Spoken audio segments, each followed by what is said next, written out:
Lu Chaotian didn't even look at Wang Chao. He glanced down at Lin Shi and sneered.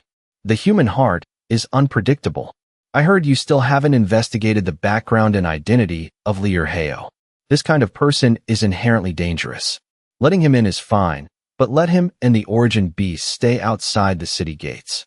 Everyone on Lin Tianrui's side frowned at Lu Chaotian. Ever since Lin Shi became an officer, every time he came to the shelter, he rode Demon King straight in. When has there ever been a beast attack inside the shelter? Lu Chaotian, I am still the leader of this place. Whether to open the gates or not is my decision. If anything happens, I will take full responsibility, Lin Tianrui said decisively. Lu Chaotian sneered again, pointing at the shelter. You'll take responsibility? Can you bear it? Your soldiers might have a death wish, but mine still want to live. There are millions of civilians here. As long as I'm here today, don't even think about letting this kind of person in. The two faced off tensely, their eyes shooting daggers. Swords were drawn and bows were nocked. Most people were focused on Lin Tianrui and Lu Chaotian. But right at this moment, Qin Kuai and Zhang Qing, standing behind Lu Chaotian, suddenly made their move. The two lunged forward and grabbed Wang Chao. One held him down, while the other pressed a dagger against his throat. Wang Chao, Commander! Qin Shuang reacted the fastest, drawing her blade and thrusting it toward Lu Chaotian. This was the right choice. Since Wang Chao was captured, attacking Qin Kuai and Zhang Qing would likely result in them killing Wang Chao. To save Wang Chao, the best move was to capture the enemy leader for a hostage exchange. But Lu Chaotian was fully prepared for his subordinate's sudden strike, easily dodging Qin Shuang's attack. Immediately after, the soldiers on the city wall aimed their guns at Qin Shuang. Lu Chaotian's side reacted incredibly fast, pointing their weapons at Lin Tianrui's group. Missing her strike, Qin Shuang retreated into the ranks of the soldiers. Lu Chaotian looked at Lin Tianrui with an ugly expression. Leader Lin, your subordinate dares to commit insubordination and attempt to murder a commanding officer? Are you trying to start a civil war? Lin Tianrui gritted his teeth in anger, his eyes practically spitting fire. Lu Chaotian casually waved his hand. Leader Lin, don't falsely accuse me. Wang Chao is implicated in the theft of the gene pills. Our arrest of him is completely justified. There's no beast tide attacking right now, so what's wrong with me arresting him? On the contrary, it's your people who dared to attack me. It seems I'll have to take this Qin Shuang away too.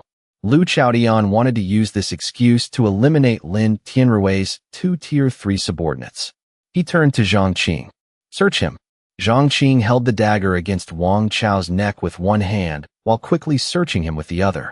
Under Lin Tianrui's fiery gaze, Zhang Qing pulled out numerous gene pills from Wang Chao's pockets and tossed them onto the city wall. Commander, the amount matches the exact number missing from the Science Research Institute's warehouse. The nearby soldiers all saw this. Most of them looked at Wang Chao with disbelief. Lu Chaotian smiled, looking at Lin Tianrui with feigned regret. See? I told you I wasn't falsely accusing him. Wang Chao stole the gene pills from the Science Research Institute. The evidence is right here. Leader Lin, even if this man is your capable subordinate, you can't harbor a traitor. After Lu Chaotian spoke, a look of determination flashed in his eyes.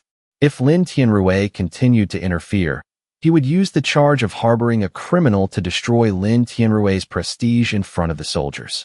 If Lin Tianrui let them take Wang Chao, then Wang Chao would become a pawn to defeat Lin Tianrui. As long as Wang Chao confessed that Lin Tianrui ordered him to do it, Lin Tianrui would be finished. Zhang Qing had used a specialized rope infused with origin power to tie Wang Chao up tightly, proving they had prepared thoroughly. Qin Kuai picked up the scattered gene pills. The plan was going smoothly, leaving Lu Chaotian extremely satisfied. Lin Shi, having just arrived at the foot of the wall, used his spiritual power to see the whole situation. So Lin Tianrui had called him here to pick up the gene pills. He didn't expect Lin Tianrui and Wang Chao to take such risks for him. Lin Shi smirked slightly and spoke up. Leader Lin, I'm here to pick up the gene pills. Lin Tianrui looked at Lin Shi with a troubled expression. Right now, all the gene pills were in Lu Chaotian's hands. They absolutely wouldn't hand them over to Lin Shi. Lu Chaotian caught Lin Tianrui's ugly expression and felt secretly smug. He then turned to Lin Shi. You're Liu Hao, right? Since you're here, I'm officially informing you that the person who designed the resonator at the Science Research Institute is involved in stealing the Vice Dean's design. Please cooperate with our investigation and enter the shelter. However, your battle beast must stay outside. Only you can enter. Lin Shi chuckled. He already knew from Liu Pang that someone was framing him, but he didn't know what excuse they were using. So he casually replied, I designed that resonator myself in front of many staff members at the Science Research Institute. Plenty of people can testify to that. Lu Chaotian sneered inwardly. He was fully prepared for this. Then let me ask you, how long did it take you to draw the resonator blueprint? A dozen minutes? Just a dozen minutes. And you claim you didn't steal the design? We've investigated. The day you went to the institute, Dean Li Xinka and the others were urgently improving the origin power absorption method.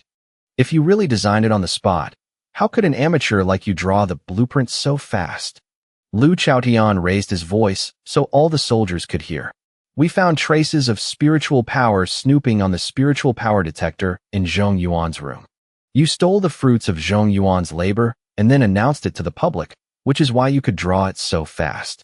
The day you drew the resonator in front of everyone, Zhong Yuan was unwell and didn't come to the institute. Coupled with your reputation as a hero in the shelter, Zhong Yuan was forced to swallow his grievances. From beginning to end, you just wanted to use this resonator to scam the shelter out of gene pills. Zhong Yuan stepped out from behind Lu Chaotian, looking at Lin Shi with a barely noticeable glint of smugness in his eyes, and said loudly, That's right. I still have the draft of the resonator design in my room. The day I finished the design, my spiritual power detector went off.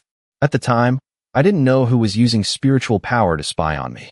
Everyone knows that according to the shelter's clear rules, Tier 3 evolvers are not allowed to casually use spiritual power to probe inside the shelter. My spiritual power detector still has the record of that alarm. Hearing this, some soldiers who initially believed Lin Shi hadn't stolen Zhong Yuan's research began to doubt him.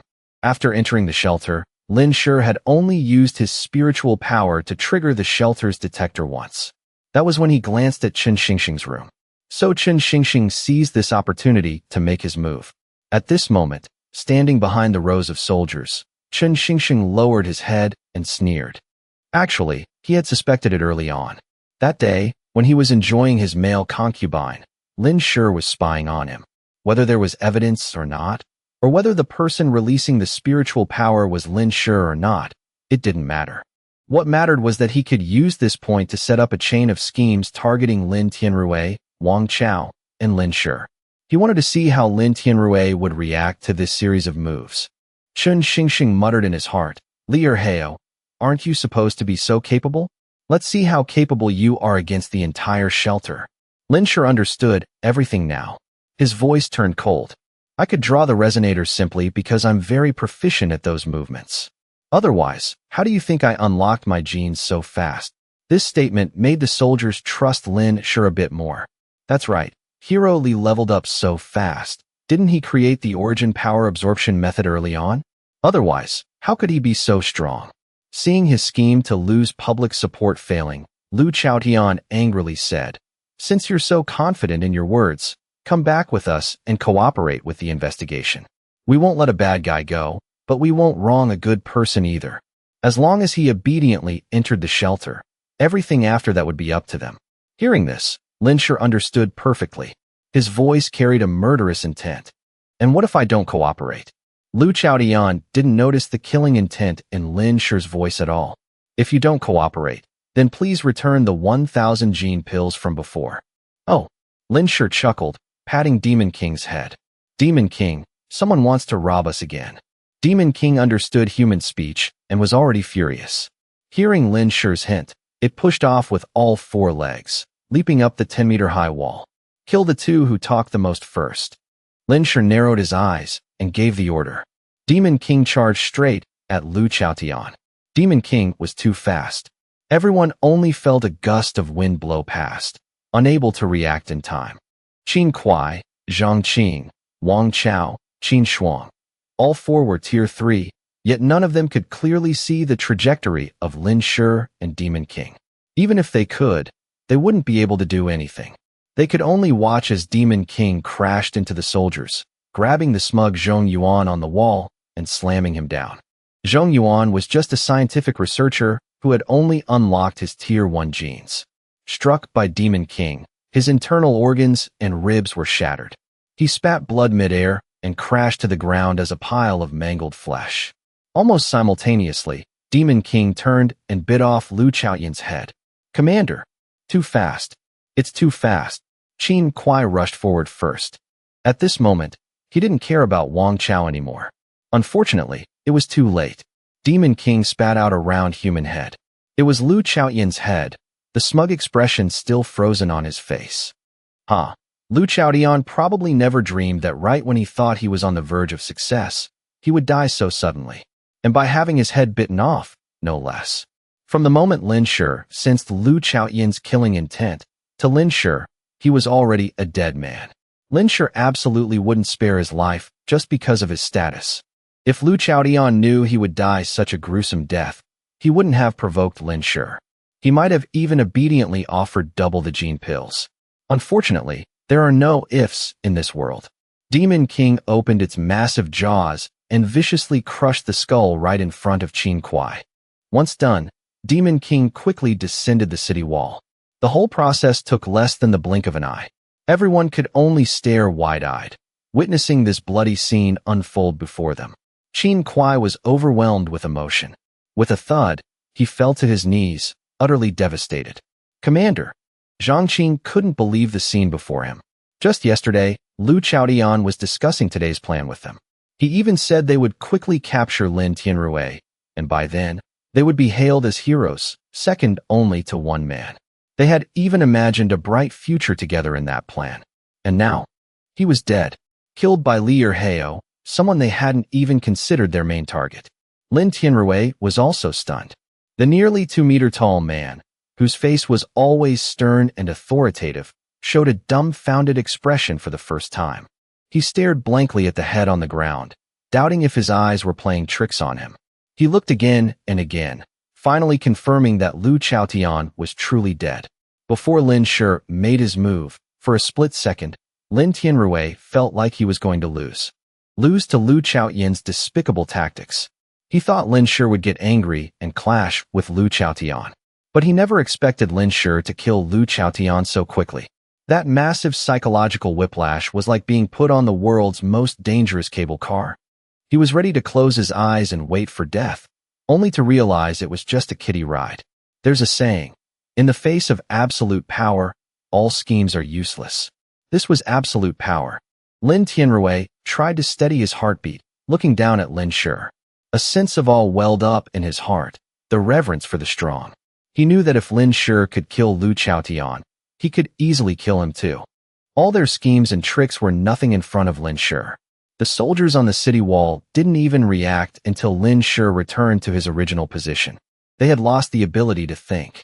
The scene before them was simply too shocking. Almost no one saw clearly how Lu Chaoyan and Zhong Yuan died. But they all knew those two were killed by the man riding the ferocious wolf down there. Even Lu Chaoyan, a Tier 2 evolver, was killed so easily. This proved that if he targeted them, killing them would be no different from slaughtering dogs. The soldiers and the crowd following Lu Chaoyan, especially the traitors who had defected from Lin Tianrui, were terrified to the core. One second they wanted to follow Lu Chaoyan to usurp power, and the next, he was dead. How would Lin Tianrui deal with these traitors? Some even pinched themselves a few times to make sure they weren't dreaming. But if it wasn't a dream, why was it so terrifying? The one who was most afraid, and the one who had pulled the strings behind all this, was Chun Xingxing, standing at the back of Lu Chaoyan's soldiers. He was so scared he wet his pants. The cold wind blew past, nearly freezing his crotch solid. Normally, such a humiliating incident happening in front of so many people would make him the laughingstock of the entire shelter.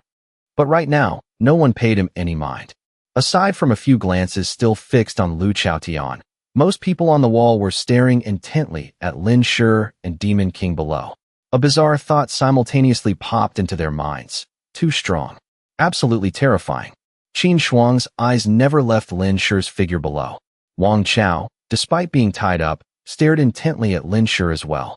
At this moment, a strong, unprecedented thought surged in his heart. Meanwhile, in his private room, Chi Yun suddenly stood up. "How is that possible?" Chi Yun exclaimed. Lately, Chi Yun had stayed in his room, quiet as a mouse, not stepping out even half a step. Lu Chaotian, Chen Xingxing, and their group had come knocking several times seeking cooperation, but Chi Yun had coldly rejected them all. Just now, a subordinate reported that the soldiers in the shelter had suddenly gathered, saying Lu Chaotian and Lin Tianrui were about to fight.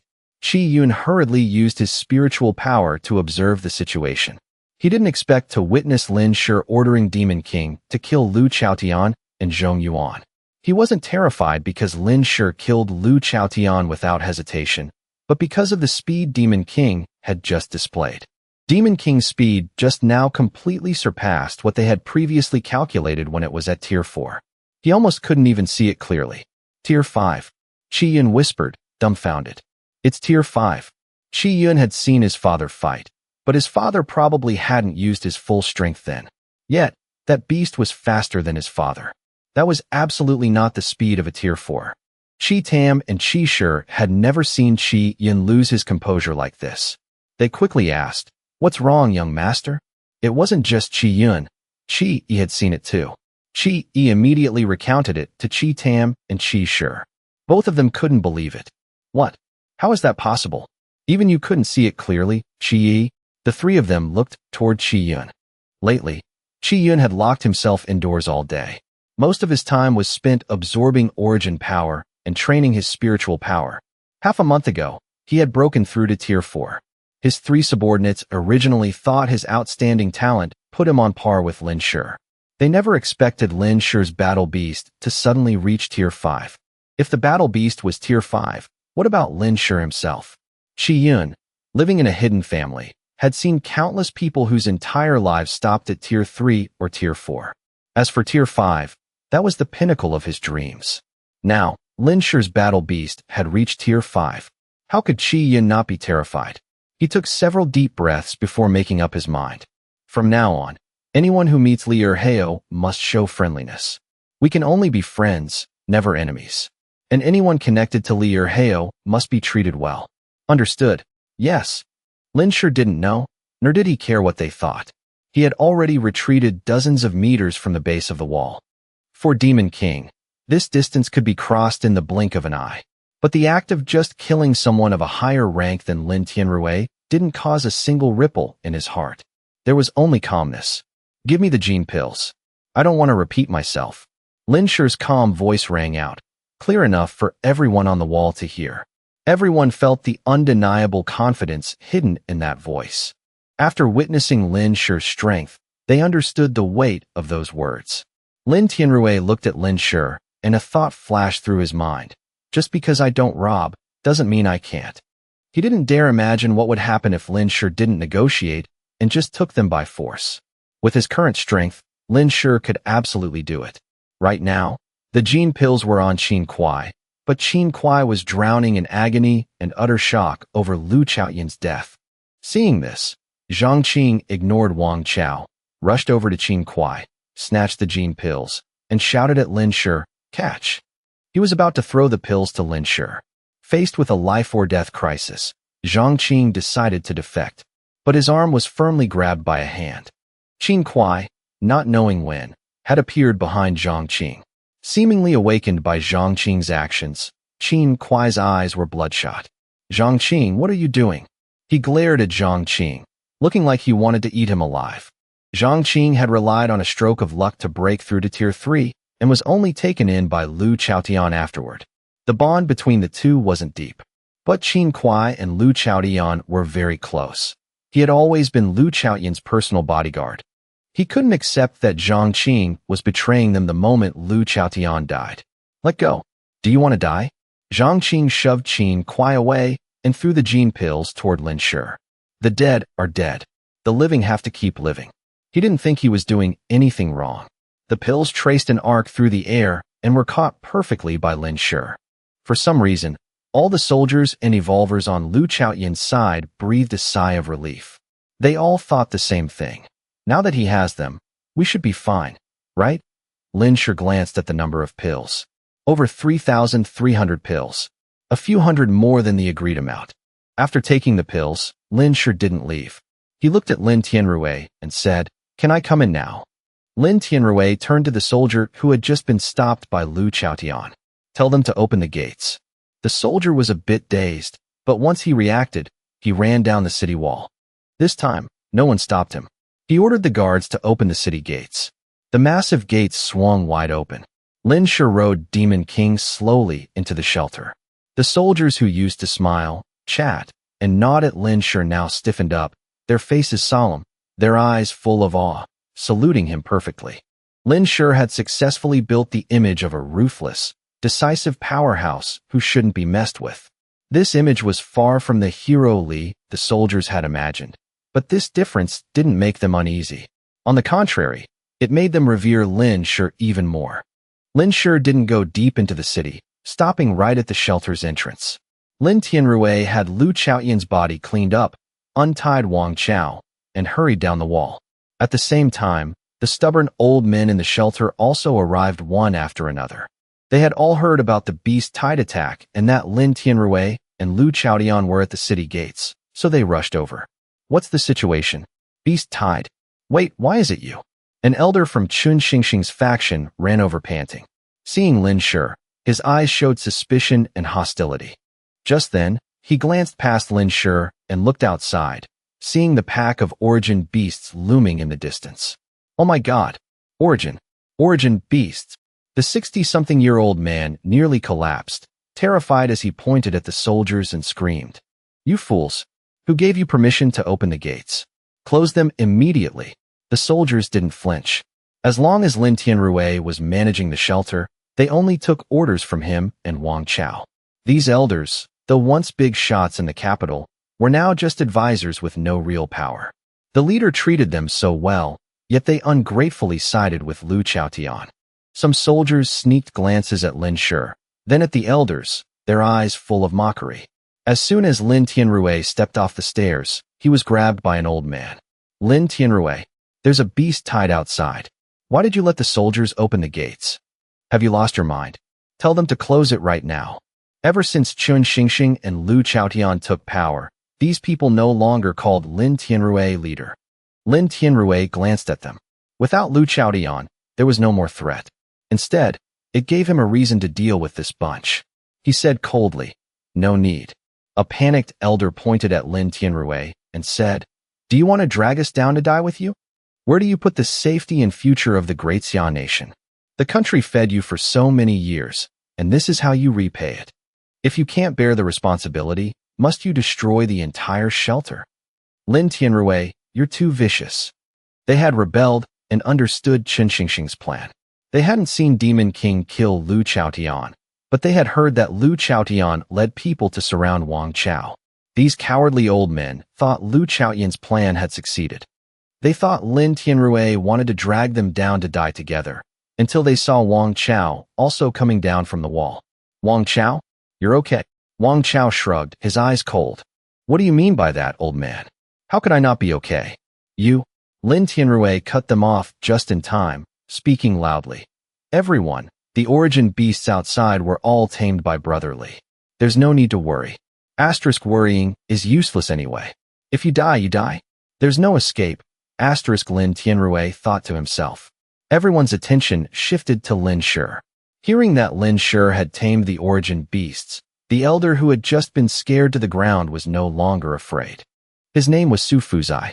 In the eyes of the people in this shelter, Li Erheo was still a righteous man, willing to serve the people and the country.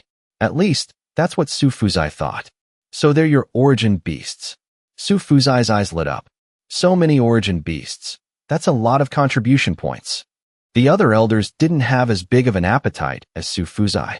Seeing Lin Shi bring so many origin beasts with such an imposing aura, it was obvious he wasn't here with good intentions. He was very likely here to help Lin Tianrui. Someone tugged at Su Fuzai's sleeve, trying to warn him, but their worries were misplaced. Lin Shi didn't come to the shelter to help Lin Tianrui. How Dean Li died. The gene pill issue was resolved, and the people who slandered him were dead. Now he just wanted to know how Li Xinka died. That old man was quite interesting. If he was murdered, Lin Shi wouldn't mind conveniently avenging him. Hearing Lin Shi ask about Li Xinke, Lin Tianrui's usually straightforward gaze suddenly dodged. He was hesitating whether to tell Lin Shi the truth. Suddenly, from the crowd, a sharp, metallic voice rang out. This isn't something an outsider like you should meddle in. Sickness and death are common. No one knows when they'll die. Who knows?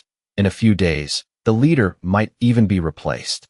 Lier Heo, when that time comes, you won't have any backing left. Lin Shi looked up toward the source of the voice. What met his eyes was a completely disfigured face. The flesh from his face to his neck clung tightly to the bone. His nose was caved in, and one eye was blind. He looked terrifying. Lin Shi had noticed this person since entering the city. He kept glaring at Lin Shi with deep-seated hatred, as if wanting to burn him alive. Lin Shi had already guessed who this was. Lu Ping. Oh, I didn't expect you to still recognize me. You recognize this half-human, half-ghost appearance of mine. Lu Ping wasn't surprised that Lin Shi recognized him. He always believed Lin Shi was the cause of his current state, even blaming the fire on him. Because he was unconscious during the surgery, he had no idea how the machine exploded. After the shelter investigated, they concluded it was a medical accident. But Lu Ping didn't believe it. If it wasn't Lin Shi, why was he in the hospital? Why was he so unlucky that his hospital room caught fire right after his surgery?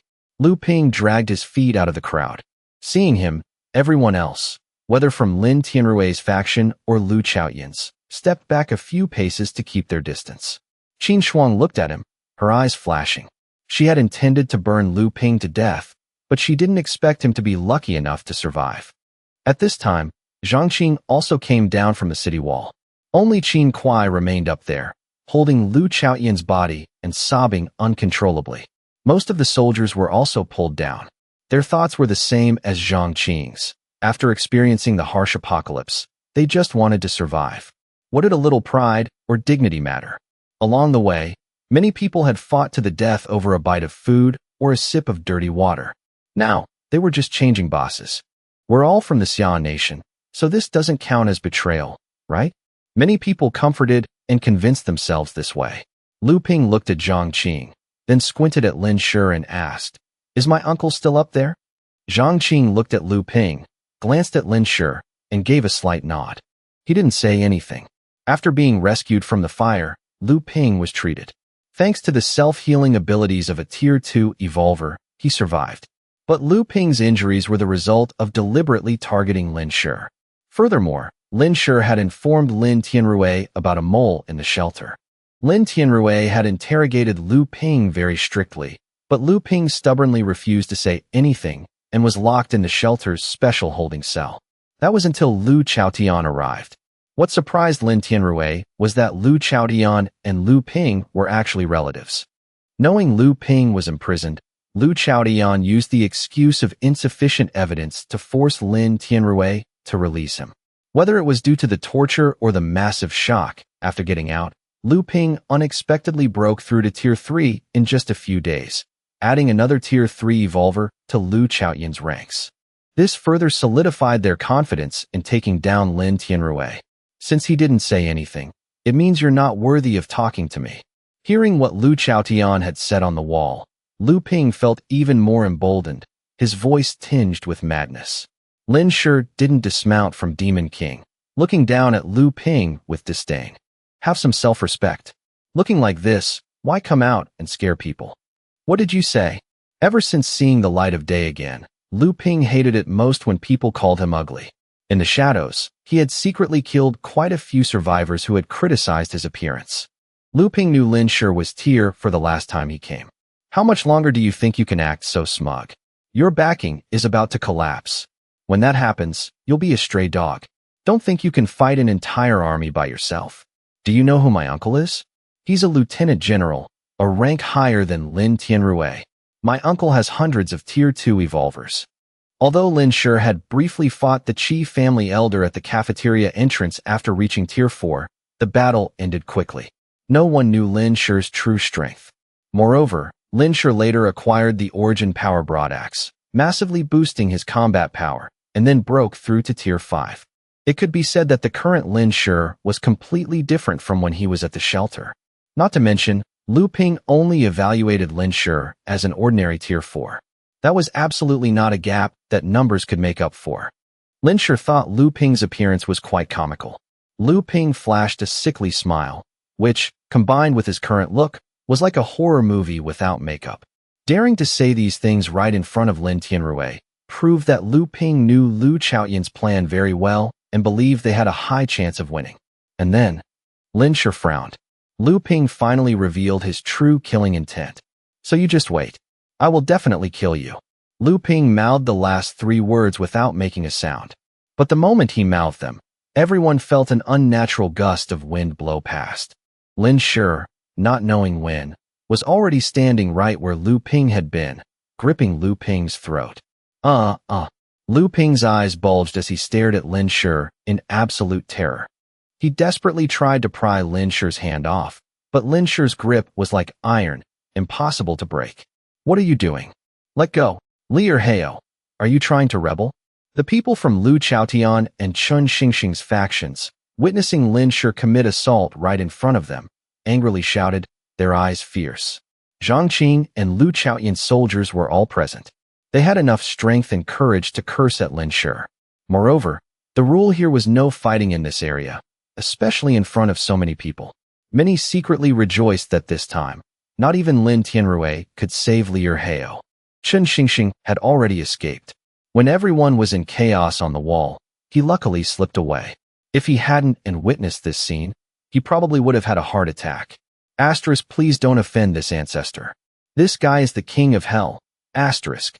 Captain Zhang, hurry and save him. Arrest Li Erhao, attempting to murder an officer. Lock him in the special prison. I knew Li Erhao was up to no good.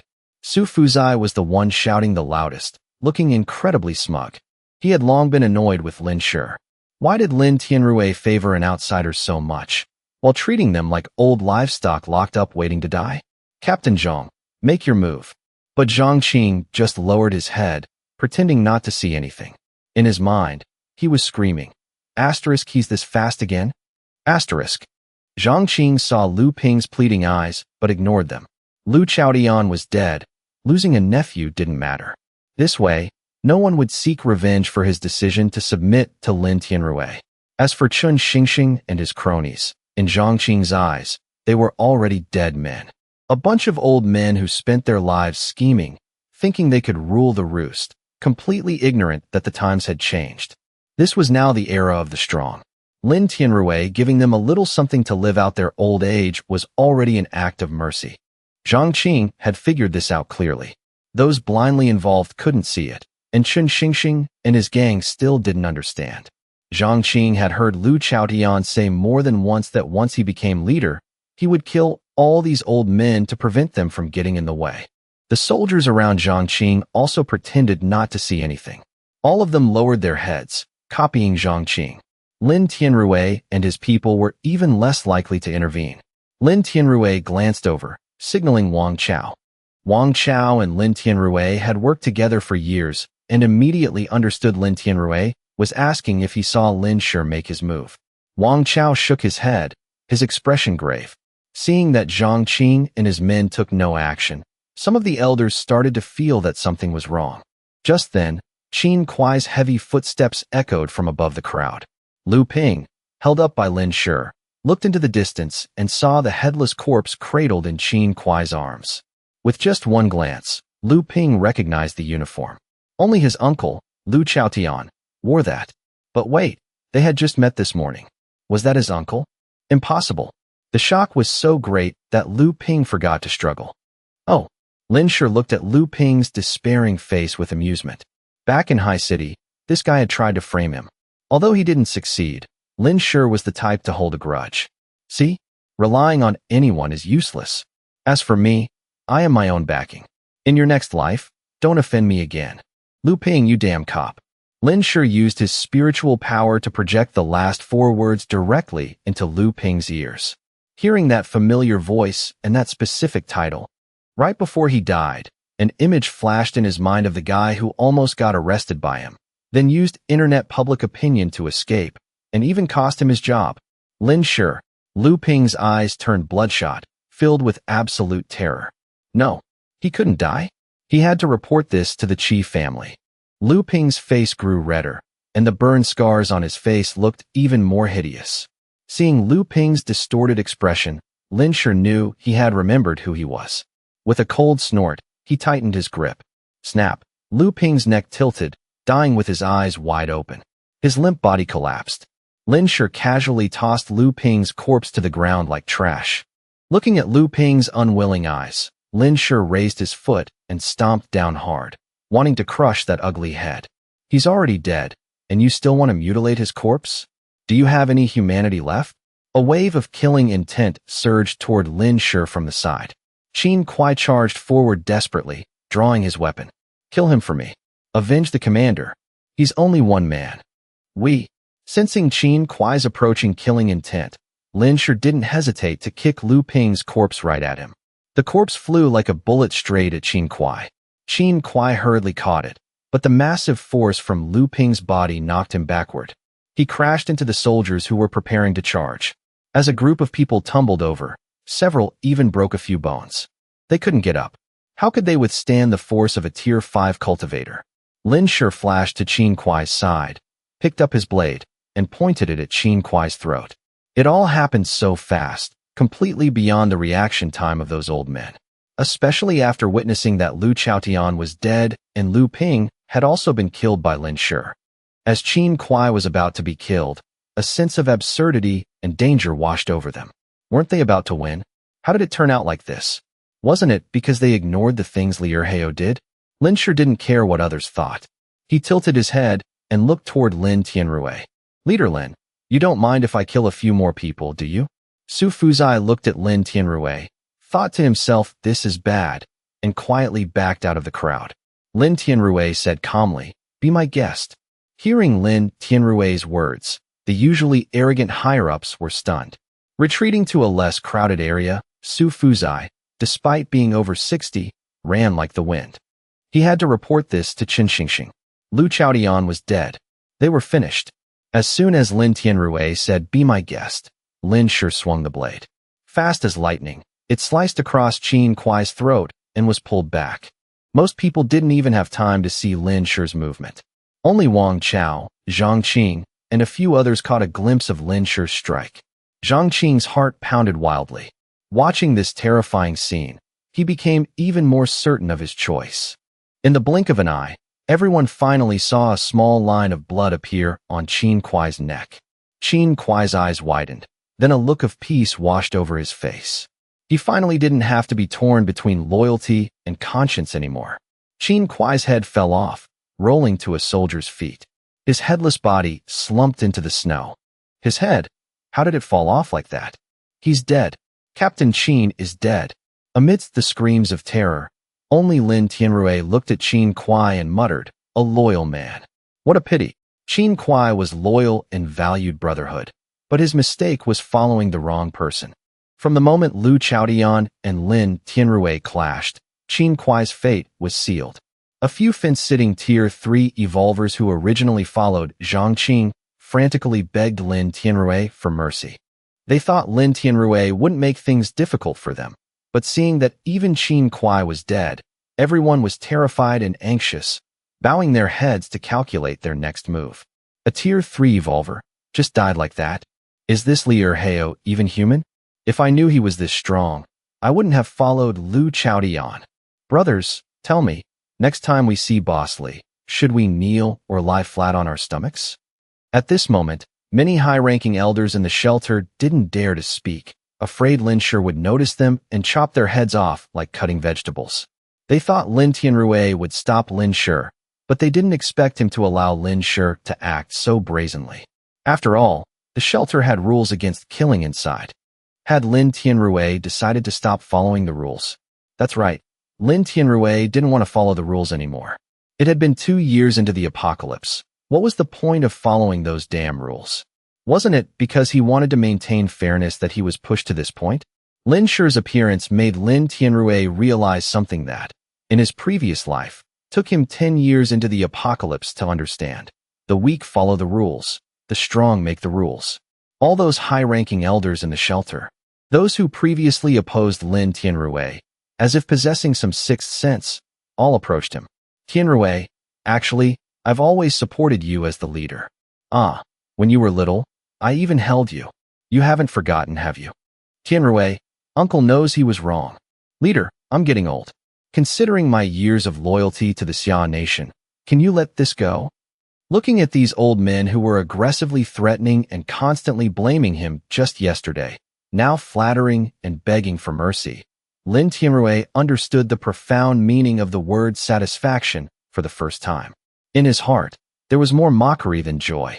Lin Tianrui knew this was all caused by Lin Shi. Lin Shi was cold, ruthless, and decisive. These people were all scared out of their wits. In the face of absolute power, all their posturing turned out to be nothing. After killing Qin Kuai, Lin Shi pointed his blood-stained blade at the soldiers behind Qin Kuai.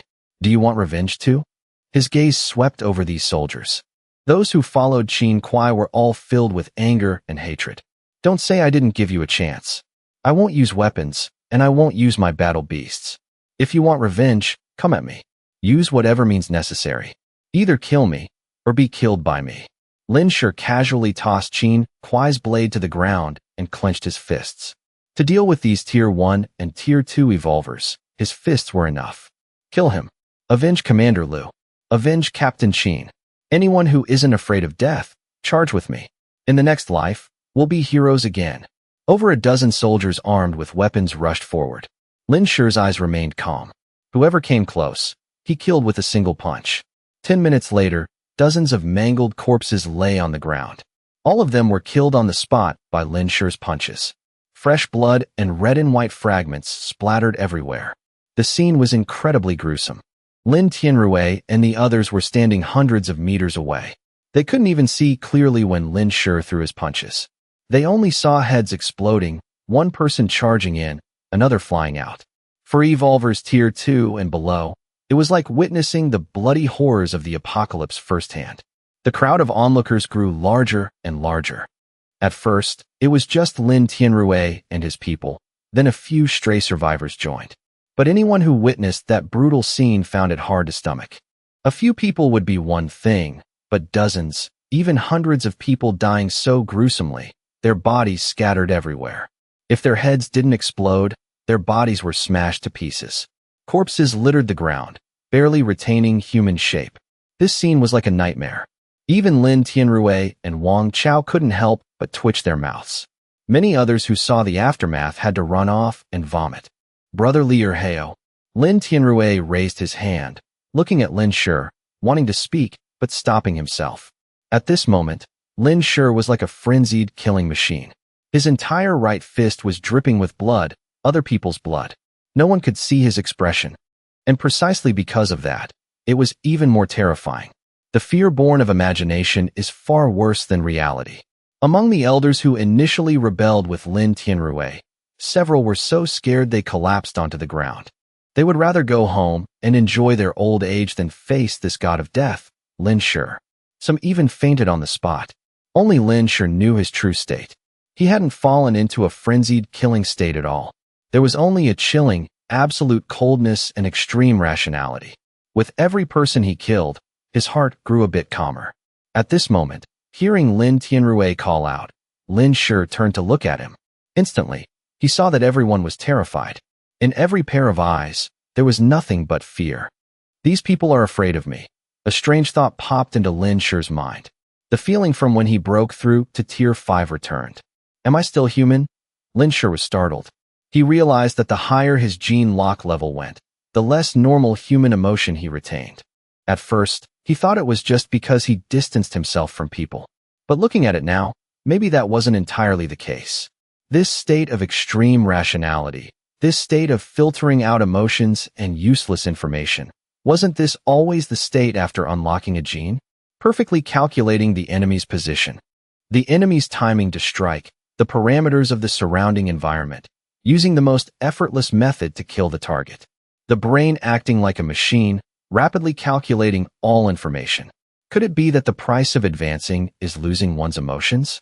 Just as Lin Tianrui called out to Lin Shi momentarily lost focus.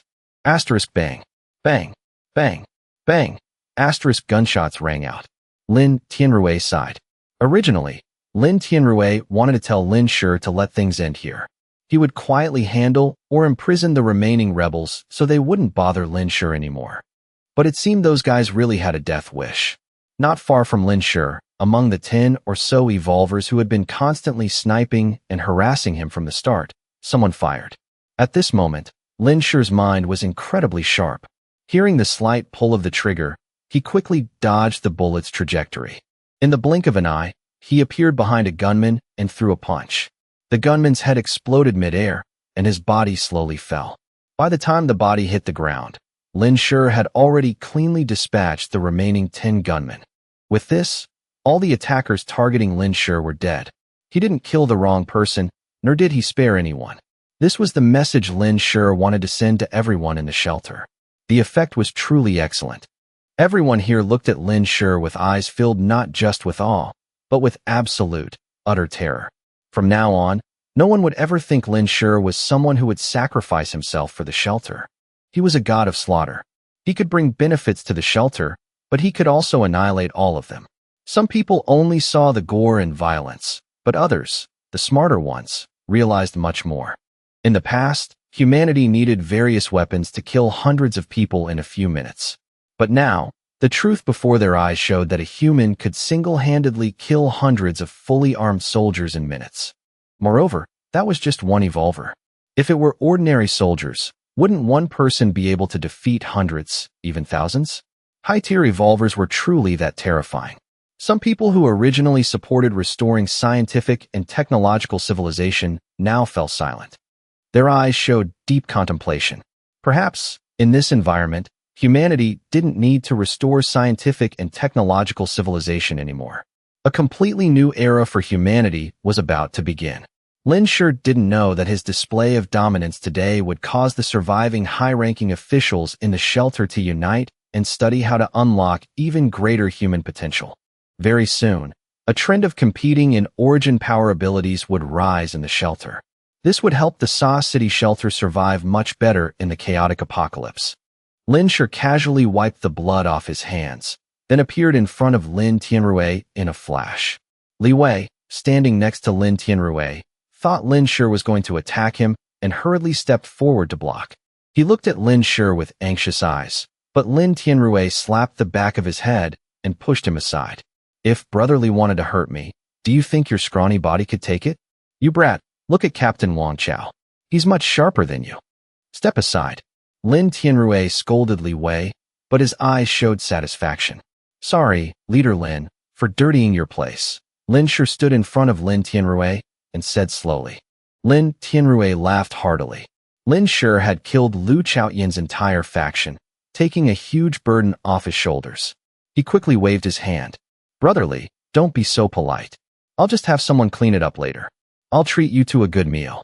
Lin Shi smiled faintly and said, No need. I'll clean it up myself. Demon King, call them over to clean this place up. Demon King immediately understood Lin Shi's intention. A loud, clear howl erupted from Demon King's mouth. Lin Tianrui felt something was wrong. Was it raining? The ground shook violently. A beast tide is approaching, a guard yelled in terror. Beast tide. The onlookers, who had just witnessed a horror movie-like scene, now ran faster than rabbits. Screaming, they fled into the inner city. No one even heard what Lin Shi said behind them. I'll let my origin Beast Legion clean it up. It'll be quick. The soldiers watched the beast tide charging at breakneck speed and looked anxiously at Lin Tianrui. Lin Tianrui waved his hand, looking at Lin Shi. I trust brotherly. The pack of origin beasts quickly rushed in. From outside the shelter gates, the first origin beast ran up to Lin Shi. Then the second, the third. Each one stood obediently in front of Lin Shi, showing no intention of attacking. The shelter gates were only 3 meters high and 4 meters wide, so they had to line up to slowly enter. Seeing this, the long-armed ape scratched its head, then leaped straight onto the city wall. This terrified the soldiers on the wall. They stared wide-eyed as a giant purple long-armed ape jumped down from the other side of the wall. Good heavens! It's the apocalypse, and I get to see a purple King Kong. Seeing this, the cloud leopard followed suit, raising its sharp claws, scaling the wall, and jumping down. Then, The tyrant and the white wolf did the same. And so, Lin Tianrui and the others witnessed giant beasts falling from the sky. The packed snow on the ground was crushed into deep and shallow craters. Every time that heavy thud echoed, it felt like a blow to their hearts. Their expressions shifted from initial terror and tension to utter stupefaction. Before long, over 100 origin beasts stood before Lin Shi. They maintained a fairly neat formation, showing absolutely no intention of attacking the fleeing survivors or Lin Tianrui. They were as docile as pets raised before the apocalypse, and the most obedient kind at that. Clean this place up. No eating humans. If anyone dares to sneak a bite, I'll kill them. Understood, Lin Shi ordered. Woof, woof, woof, woof, woof. Demon King repeated Lin Shi's words. The origin beasts began clearing the corpses, their speed increasing. Anyone who was slow feared being beaten to death by Lin Shi for sneaking a bite. The long-armed ape didn't carry the corpses away. It looked at Lin Shi with a goofy smile, expecting praise. It used one claw to dig a large hole in the flattened ground, then scooped the clean snow on top and the blood-stained snow on the bottom. Then it filled the hole.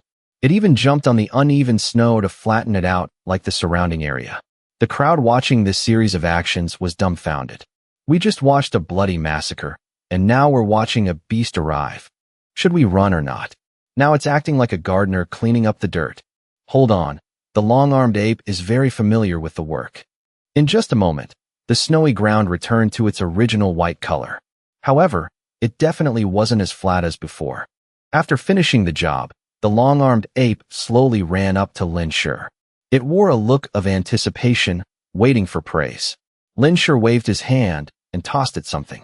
It quickly caught it, swallowed it whole, and happily climbed over the wall to leave. The crowd fell silent for a few seconds to digest what they had just witnessed. Suddenly, the deep, raspy voice of a middle-aged man broke the silence. Damn, boss, are you taking disciples? I know how to do everything. A bearded officer standing behind Wang Chao looked at Lin Shi with shining eyes.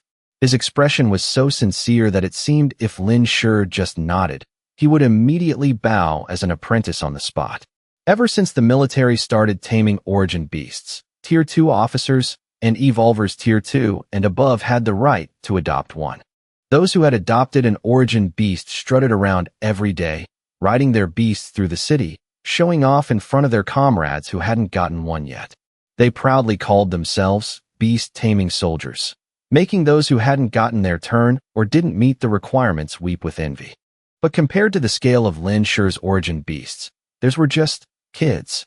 He could tame hundreds of high-tier origin beasts, make them obediently follow orders, and have such a massive number.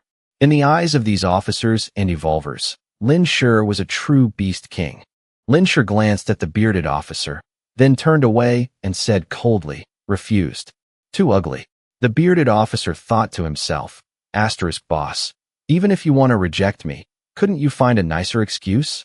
Is my beard hiding my handsome face? Should I go shave and come back to ask again? The others present weren't just slack-jawed. They were too scared to even speak. The scene was simply too shocking. The origin beasts were massive, especially after being tamed by Lin Shi for so long. Now, the lowest rank in his legion was Tier 2. The massive herd of giant beasts running past created an incredibly powerful visual impact. The survivors who had stayed put instead of running only regained their ability to speak after the herd was far away. It wasn't that they didn't want to run, but their legs had turned to jelly from fear. Someone exclaimed in astonishment, Is this Liu Heo's hack? How can he control so many origin beasts? Someone else whispered, Keep your voice down. You're still calling him Liu Heo? You have to use a respectful title. The officers all call him boss. Hey, did I just see a national treasure in that herd? Are my eyes playing tricks on me? I saw it too, someone asked a survivor from Chuan province. You didn't escape from a national treasure den, did you? Did your national treasures run all the way here? The Chuan province survivor stammered. I don't know either. Oh my god, even the giant pandas chased me here. I guess I'll have to run again. An evolver who had joined the shelter early on said, With Boss Lee here, what are you guys afraid of? Why don't you just tame them all? The others. I'm just imagining. In the future, if we want to see a national treasure, will we have to buy a ticket from the boss? A sharp-eared person overheard their conversation and cautiously asked the evolver who just spoke, "Are you guys really not going to tame these national treasures? They're such powerful origin beasts." The evolver rolled his eyes, his gaze sharp. "Great idea. Let me report this to the commander and let you give it a try." In his heart, he was cursing, "You dare target my idol's beast? You brat, you've got a death wish." The man quickly waved his hands. No, I was just joking. Just joking. I'm just worried that if the national treasure falls into someone else's hands, it might be mistreated." The others turned their backs and walked away. "Don't talk to this idiot right now. Talking about taming a national treasure at a time like this? National treasures in Chuan province are as common as ants. If you have the skills, go tame one yourself. And you dare slander the boss for mistreating origin beasts? Can't you see the national treasure is raised by the boss to be even chubbier and healthier than when it was in the zoo?" They all knew origin beasts were very smart and only loyal to those who treated them well. The national treasure staying by the boss's side was the happiest place for it. From then on, among the survivors, besides Demon King's fans, a massive number of tyrant fans emerged. Lin Shi returned, and the chubby tyrant lay down next to him. Lin Shi sneezed. Achoo! Lin Tianrui was truly terrified by the scale and tier of Lin Shi's origin beast herd. This was even more terrifying than his guess that Lin Shi was a tier 5 evolver. It hadn't even been a year since the apocalypse started, yet Lin Shi had already gathered such a massive herd of origin beasts. He quickly observed and spotted several tier 3 origin beasts, and he didn't see a single tier 1 among the rest. If Lin Shi was given more time, how far would he develop? Where did Lin Shi usually keep these origin beasts so they obediently stayed without running away? How much meat did it take to feed them? Was it more than the frozen fish their icebreakers caught? Lin Tianrui even suspected that before the apocalypse, Lin Shi was an animal trainer. He guessed and guessed but couldn't figure it out. It turned out Lin Shi usually kept these origin beasts in his private space, taking out whichever one he needed, completely unconcerned about space issues. They hunted for their own food, occasionally even bringing back some beast meat or mutated plants for him. As for them being obedient, with Demon King's help, it wasn't as hard as outsiders thought. Naturally, Lin Shi couldn't tell Lin Tianrui these things. Lin Shi used his spiritual power to check on his origin beast legion, confirming they had dragged the corpses thousands of meters away and none had sneaked a bite, before pulling his mind back. He looked at Lin Tianrui and said, "Leader Lin, you still haven't answered my question." This? Lin Tianrui hesitated, finally deciding to be honest. "I won't hide it from you, brotherly. Actually, Dean Li didn't die. He decided to unlock his gene lock. You know Dean Li's health has always been poor. Unlocking the gene lock for Lishinka was almost risking his life. He's old, and his physique is no different from an ordinary old man. Even with medicine to support him, it would be very hard to endure the pain and toll of unlocking the gene lock without dying. Because of this, Lishinka always hesitated, and time only made his health deteriorate further. After Lu Chaotian arrived at the shelter, the undercurrents became even more turbulent. Lishinka was secretly threatened many times, angering him to the point where he decided to proceed with the experiment, while also avoiding an impending danger. He made up his mind to try unlocking the gene lock and dragged Xia Guohuang to join him. That's why Lu Pang said he hadn't seen Xia Guohuang in a long time. I released the fake news of Lishinka's death at his request. Even though he's old and always immersed in research, how could he not notice the daily changes in the students who had followed him for decades? He is one of the smartest people in the world right now. Releasing the news of his death was the only way to force those who wanted to show their true colors to expose themselves. If he had actually died during the gene unlocking process, the news of his death would have been announced long ago. As for Xia Guohuang, he didn't go missing either. He led a team of evolvers outside, faked his disappearance, and secretly met up with Lishinka. Right now, Uncle Xia and Dean Li are in a very safe place, protected by evolvers, and both have successfully unlocked their gene locks. Speaking of this, Lin Tianrui's usually stern face broke into a relieved smile. Lin Tianrui had planned to wait until everything was settled before announcing these matters, but Lin Shi insisted on asking. Hearing that Lin Tianrui had told the truth, and since he didn't lower his voice, everyone around heard it too. So, the information about Dean Li's death and Xia Guohuang's disappearance in the shelter was fake. Only Lin Honglong's illness was real.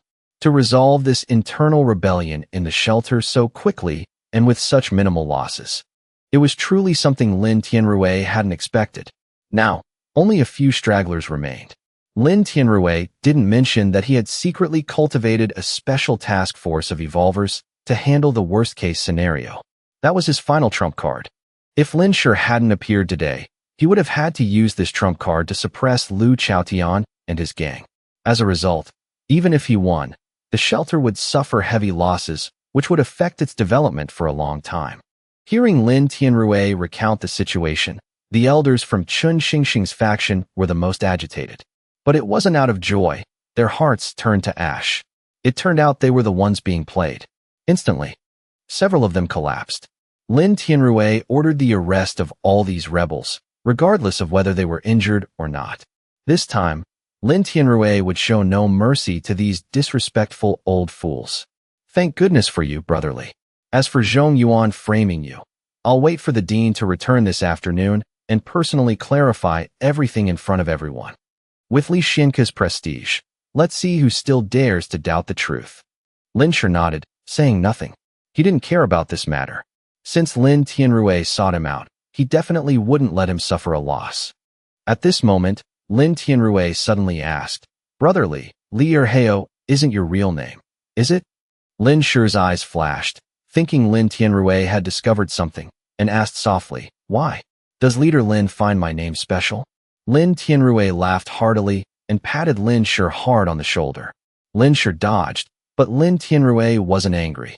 No, I just think your name doesn't suit you. You should be called Li Fuxing, Lucky Star. Every time you appear, you help me solve a problem. The name Lucky Star truly suits you, Lin Shi." Lin Tianrui's smile seemed to dispel the gloomy atmosphere that had enveloped the shelter for so long. Lin Shi smiled along, the irritation in his heart vanishing with that smile. Everything today was settled. Lin Shi bid farewell to Lin Tianrui and left. The number of gene pills Qin Kuai brought was over 300 more than the initial 3,000. Lin Tianrui generously gave them all to Lin Shi. As for the reward and gratitude, Lin Tianrui said he would have a surprise for Lin Shi the next time they met. Lin Shi didn't mind. He waved goodbye to Lin Tianrui, Wang Chao, and the others, and left. His relationship with Lin Tianrui was very comfortable, and Wang Chao and the others were good people too. If Lu Chaotian had defeated Lin Tianrui and become the shelter's leader, sooner or later, Lin Shi and the shelter would have clashed. Developing like this was good too. Lin Shi smiled faintly. After Lin Shi left, the shelter still had many matters waiting for Lin Tianrui and his subordinates to handle. For example, the people preparing to flee and wanting to take their lovers with them. As soon as he got off the city wall, Chun Xingxing ran quickly back to his headquarters. Chun Xingxing exercised regularly, so his physique was quite good. He ran all the way to the headquarters gate without stopping. Bang! With a loud noise, the room door was pushed open forcefully from the outside. The white-haired boy, who was sitting quietly packing his things, was startled. "Father, you're back." Chun Jingrui spoke, his voice clear. Only in that room did Chun Xingxing require Chun Jingrui to call him father, to avoid slipping up in front of outsiders. Today, Chun Xingxing wasn't as leisurely as usual, nor was he in the mood to tease Chun Jingrui. He yelled at Chun Jingrui in a panic. "Quick, help me pack. Then change your clothes. Hurry. If we're late, we won't make it." After saying that, he rummaged for a suitcase, quickly grabbing a few packs of biscuits, bread, and valuables from the drawer, stuffing them in. Food, medicine, necessities, everything was shoved hastily into the suitcase. He didn't even glance at the things that fell out. Then he quickly changed his clothes. Chun Jingrui had only seen this kind of panic and fear on Chun Xingxing once before. That was the day the solar flare erupted. His eyes, which had lost their bright luster, suddenly flashed with an emotion Chun Xingxing couldn't quite catch. Sensing something was wrong, Chun Xingxing turned around and saw Chun Jingrui still standing there. He roared angrily. "I told you to pack. Are you just going to stand there playing dead?" Chun Jingrui remained motionless and asked, "What happened, father? Why do we have to leave?" Chen Xingxing was furious. At a time like this, how could he have the time to explain things to Chen Jingrui? He quickly stuffed over 1,000 gene pills into the suitcase, zipped it up, and shoved Chen Jingrui hard. Then you just stay here and wait to die. Chen Xingxing's push was very forceful. Normally, Chen Jingrui would definitely have fallen flat on his face. But today, for some reason, Chen Jingrui didn't fall. He only staggered 2 steps. Chen Xingxing didn't care. He had no time to think about anything else. He pushed Chen Jingrui aside and quickly ran out. He didn't care whether Chen Jingrui lived or died. No matter how much he liked him, he was just a toy. How could that compare to his own life? But he had only taken a few steps when someone hugged him tightly from behind. It was Chen Jingrui. Do you want to die? Let go. Chen Xingxing violently yanked Chen Jingrui off. Wait for me a moment. I'll go. I'll pack right now. Just 1 minute. Chen Jingrui's eyes sparkled. He gave Chen Xingxing a look, ran into his room, grabbed a backpack, and quickly packed the things Chen Xingxing had forgotten. Seeing this, Chen Xingxing bit his lip, cursing inwardly. I'll wait for you for 1 minute. If you're late, you die here. A minute later, Chen Xingxing had just run to the gate with Chen Jingrui when he bumped into someone. Ouch! Su Fuzai cried out. You want to die? Who the hell is that? Chen Xingxing cursed angrily. Both of them quickly stood up. Get out of my way. I'm in a hurry. I'll explain later. Recognizing Su Fuzai, Chen Xingxing spoke while pulling his suitcase, ready to run. But Su Fuzai held him back. Su Fuzai had intended to report the news and the plan to Chen Xingxing. Seeing Chen Xingxing with a suitcase and Chen Jingrui hurriedly carrying a lot of stuff, he realized Chen Xingxing already knew. Remembering the chaotic scene at the city gates, Su Fuzai quickly said, Old Chen, take me with you. Chen Xingxing was so angry his chest heaved. He hadn't even left yet, and had already been stopped twice. Afraid Su Fuzai would delay him, he gritted his teeth and said, Follow me. After saying that, he ran toward the place he remembered. When building the shelter, Chen Xingxing had secretly created a small tunnel in a corner of the city wall leading outside. That was his ultimate escape route. The 3 of them took turns hiding and finally reached the northeast corner of the wall, the place Chen Xingxing remembered. This location was very remote. Normally, aside from the occasional patrol soldiers, almost no one came here. Today, most of the patrol soldiers had been drawn away by the beast tide Linshur caused, so the area was completely deserted. The smooth journey eased the tension and sense of danger in Chen Xingxing's heart a bit. Mr. Chen, where is the exit?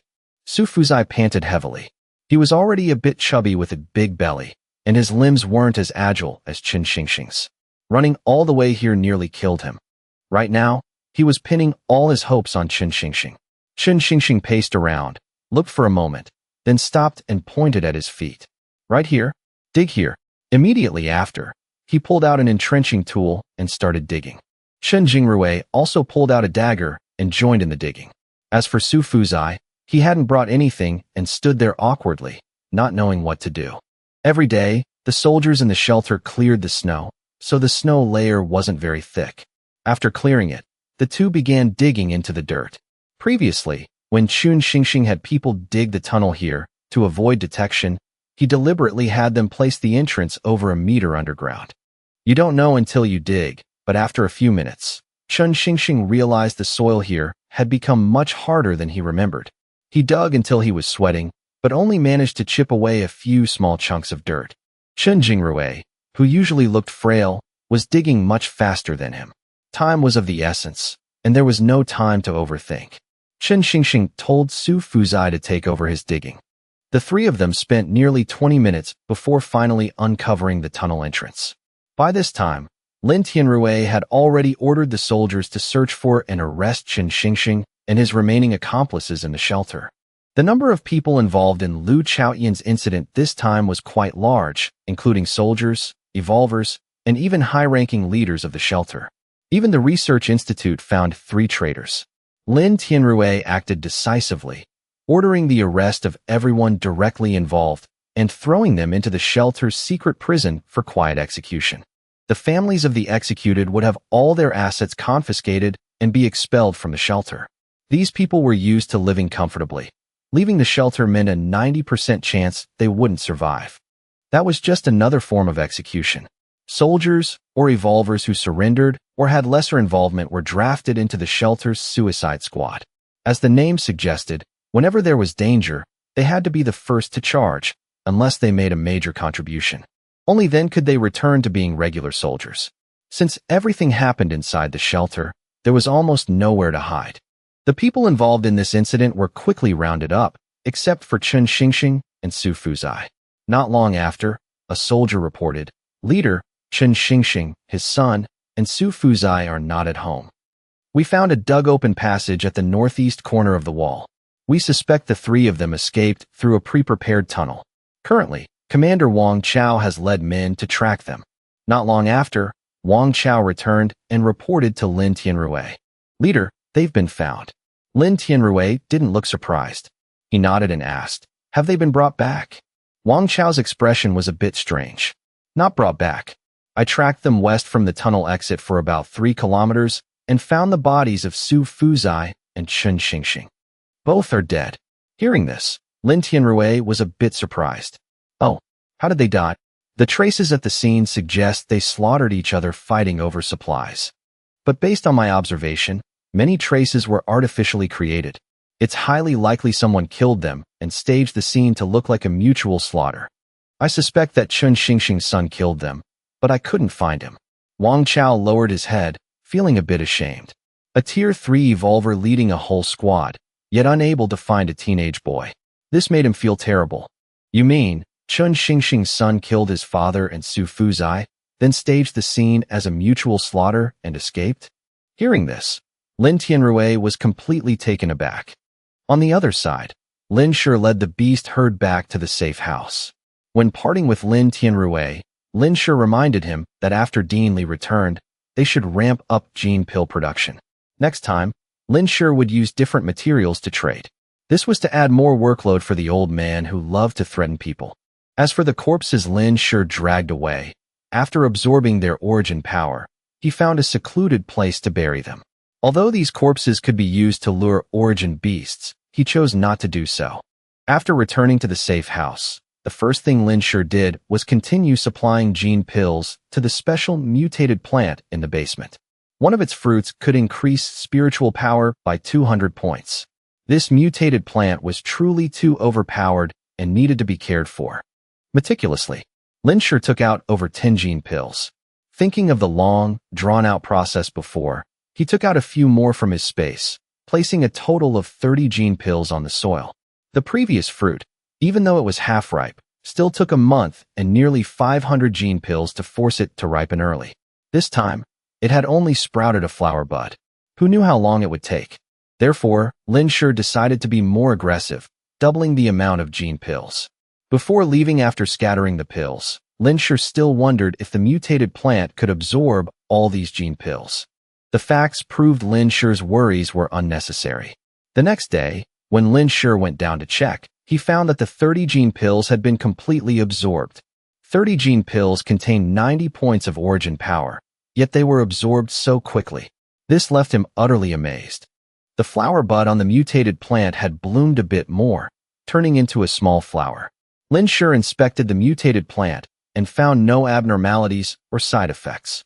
After thinking for a moment, he placed another 50 gene pills in the soil at the base of the plant.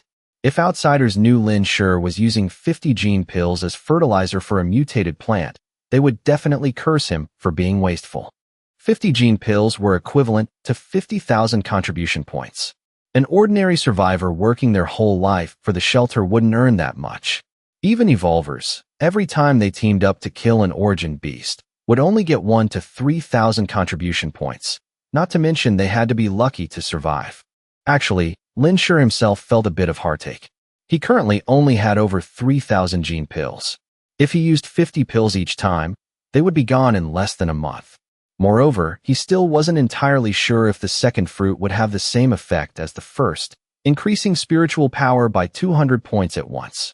After placing the 50 gene pills, on the third day, when Lin Shi went down to check again, he was surprised to find that the mutated plant had absorbed all 50 pills.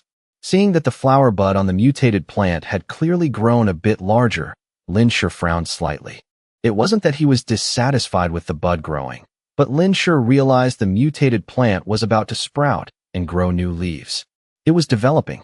Suddenly, Lin Shi remembered a question. Could mutated plants evolve by absorbing origin power? Did mutated plants have tears? Lin Shi had heard Li Xianke mention these questions before.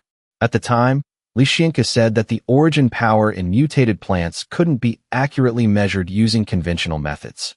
But if it could absorb origin power, it should be able to evolve, and it should have tears. It was just that the number of mutated plants they had discovered was too small to determine clearly. If mutated plants had tears, what tier would this one in front of him be? Lin Shi had a hunch that this mutated plant, which looked like metal but wasn't, was definitely not low tier.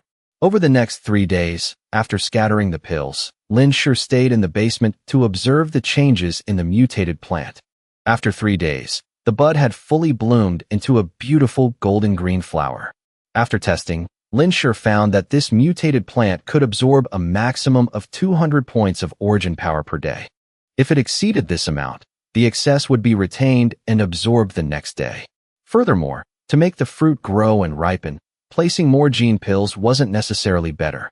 If it exceeded 30 gene pills, the excess origin power would no longer affect the flower, but would be directly absorbed by the mutated plant itself. Therefore, for the next month, Lin Shi only placed 30 gene pills around the base of the plant every day. Finally, after using up all the gene pills, he harvested a nearly ripe, green-yellow fruit. Just a little bit more. Over the past month, Lin Shi himself hadn't stopped training his spiritual power, raising it to 1,194 points. His origin power hadn't increased much, only reaching over 13,000 points. As for Demon King and the other beasts, Lin Shi had adopted a completely free-range policy. Currently, both the long-armed ape and the cloud leopard had their own followers. Lin Shi divided them into 4 hunting teams. Another team consisted of Demon King's capable subordinates, the White Wolves and Xiao Ba. Because every time Demon King's entire wolf pack moved out, the scale was too large and easily spotted. Not to mention, sometimes the spoils weren't even enough to divide among over 80 wolves. Under Lin Shi's deliberate resource allocation, the cloud leopard, the long-armed ape, and the tyrant had all reached Tier 4. The tyrant, after being raised by Lin Shi for a long time, had grown into an adult panda. Although it wasn't fully mature yet, it could execute Lin Shi's orders well.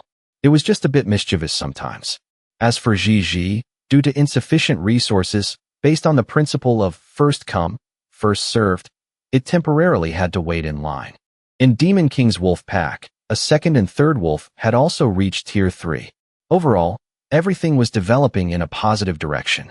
Lin Shi put on his backpack, pushed open the door of the safe house, and stepped outside. It was currently the 3rd month after the Lunar New Year. Before the apocalypse, this time would have already entered spring, but Sa City was still plunged in a freezing winter. Today, light snow was falling outside, but Lin Shi didn't mind. The distance from the western suburbs to the eastern suburbs was short. Coupled with his spiritual power scanning range now exceeding 2 kilometers, traveling was no obstacle. This time going out, Lin Shi prepared some origin materials he hadn't brought out before. The goal was to exchange them for gene pills from Lin Tianrui. He was severely lacking this stuff. Originally, origin beast meat also contained gene medicine, but every time Lin Shi thought about using flesh and blood to feed the mutated plant, a sense of unease welled up in his heart. So, he temporarily shelved the idea of using meat to force the mutated plant to ripen. Flipping onto the back of the majestic Demon King, 1 man and 1 dog sped like the wind toward the shelter in the eastern suburbs. At this time, the eastern suburbs had completely changed. After the shelter's internal rebellion was quelled, Lin Tianrui began aggressively expanding the shelter. Centered around the shelter, it expanded to the entire eastern suburbs area. It had now formed a preliminary layout. Not long after entering the eastern suburbs, Lin Shi was blocked by a barricade. These obstacles were clearly piled up by people. Though messy, they were several meters high. Not only was there a barricade on the road ahead of Lin Shi, but within his spiritual power's range, a ring of barricades surrounded the entire shelter. Inside this ring, the buildings that were previously half buried in snow had been completely leveled. The field of vision became wide open. 10 simple watchtowers had been erected. On each watchtower, Soldiers were responsible for scouting and standing guard. Beneath the rubble of the buildings, Lin Shi swept his spiritual power and saw many survivors searching for useful items in the ruins. For example, metal, large stones, broken electrical appliances, or even leftover food that previous people hadn't found. Suddenly, a skinny middle-aged woman pulled a dirty packet of boneless chicken feet from the rubble. She excitedly wiped it on her clothes. The packaging was torn and deflated, but this didn't stop her from letting out a loud cheer of amazement. "Oh my God! This is the boneless chicken feet I loved the most before." This loud shout attracted the eyes of the surrounding survivors. But the middle-aged woman wasn't nervous at all. Instead, she happily tucked the item into her sleeve. The people around, despite their envious and admiring looks, didn't step forward to rob her. Instead, they lowered their heads and continued searching. It was the same in other places. In some open areas, a lot of materials collected by survivors were piled up. Someone stood on the pile of materials to take inventory and record contribution points for everyone who handed them in. In other places, simple structures for survivors were being urgently built. Quite a big change. Lin Shi looked around, patted Demon King's head, and directly jumped over the barricade. As soon as he landed, he startled a survivor who was searching for supplies in the nearby rubble. "Mother, an origin beast is here." This survivor had a very loud voice, causing everyone who heard the commotion to look this way. Terror was written all over their faces. Seeing Demon King's massive silhouette from afar, they didn't even think. They immediately turned and ran. Some people didn't even bother to check the situation and just ran along, abandoning even the building materials they had collected. However, someone recognized Lin Shi and Demon King. "Don't run. It's one of us." A survivor who had seen Lin Shi and Demon King a few times shouted at the panicking crowd. "What? Scared me to death. So it's Officer Lee." "Officer Lee? Which Officer Lee? Who else?" "The one the leader always talks about, calling him the lucky star of our shelter." A guard in the watchtower spotted Lin Shi and immediately notified a patrol soldier to jog over to him. "Commander."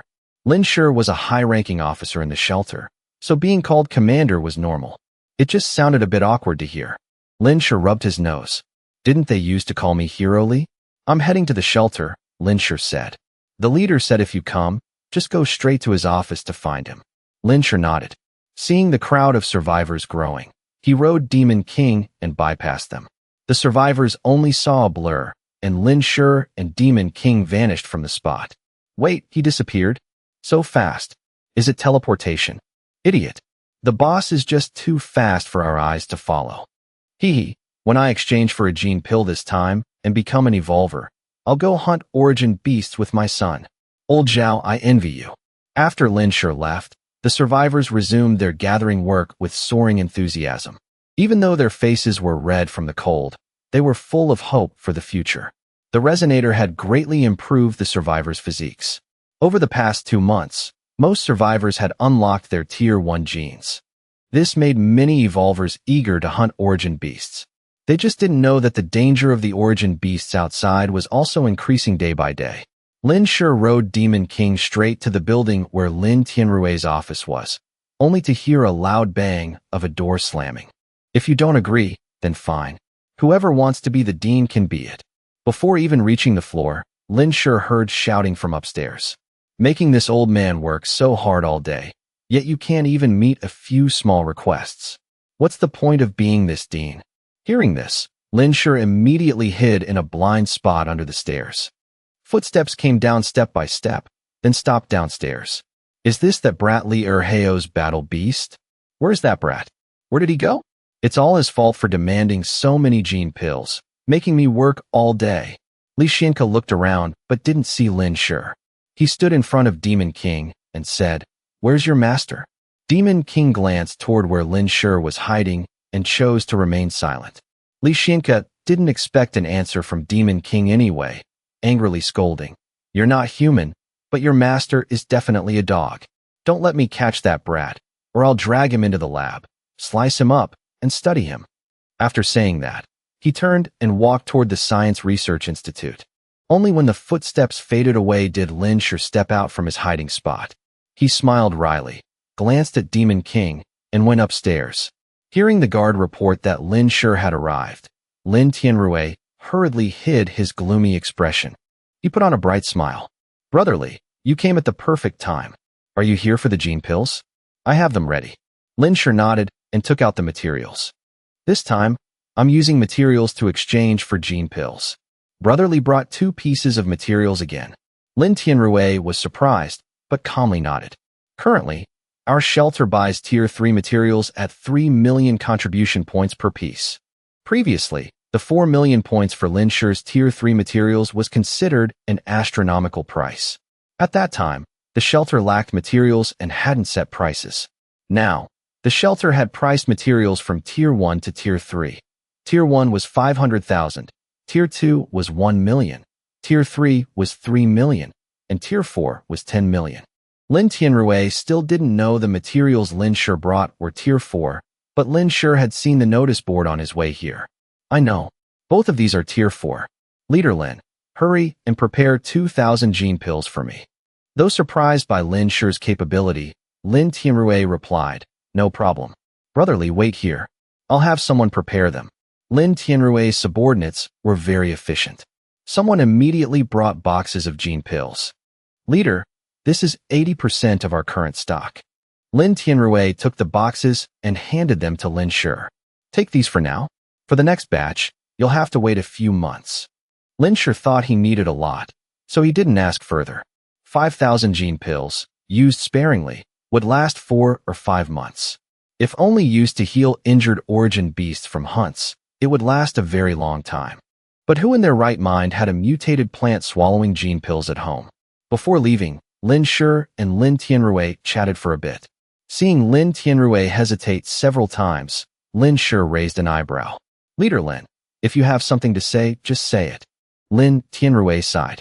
Actually, there's something I'm not sure if I should bother you with. Lin Tianrui was usually very straightforward. It was rare to see him hesitate like this. Lin Shi asked curiously, what is it? Let's hear it. Lin Tianrui said with a grave expression, we received news that a giant mutated plant was discovered in Yun province. These past few days, Dean Li has been constantly demanding to go to Yun province to collect samples for research. But you know, the origin beasts out there are getting stronger. Even if we deployed all the Tier 3 evolvers in the shelter, it wouldn't guarantee safety. Not to mention we'd have to escort Dean Li. Yun province? Hearing this, Lin Shi immediately understood Lin Tianrui's worry. Yun province was thousands of kilometers away from Sa City. The journey was long, and the outside world was swarming with origin beasts. On such a long trip, encountering Tier 4 or even Tier 5 origin beast packs was entirely possible. If they sent low-tier evolvers, it would basically be a one-way trip. Even high-tier evolvers weren't guaranteed to return, let alone bringing Lishinko along. The shelter had many ordinary evolvers, but only a few top-tier fighters. If anything happened, the shelter would suffer a massive loss. Especially Lishinka, absolutely nothing could happen to him. No wonder he heard that old man throwing a tantrum downstairs. He must have been rejected by Lin Tianrui multiple times. Can't they just bring that mutated plant back? Lin Shi asked. According to the eyewitness, that mutated plant is over a dozen meters tall from afar. A tree that big, there's no way we can transport it back right now. Moreover, Dean Li insists on personally examining its environment and growth patterns. He said the existence of this kind of mutated plant might surpass our current scientific understanding. You're saying it's a mutated plant over a dozen meters tall, growing above ground? Lin Shi frowned and asked. Receiving confirmation from Lin Tianrui, Lin Shi grew even more suspicious.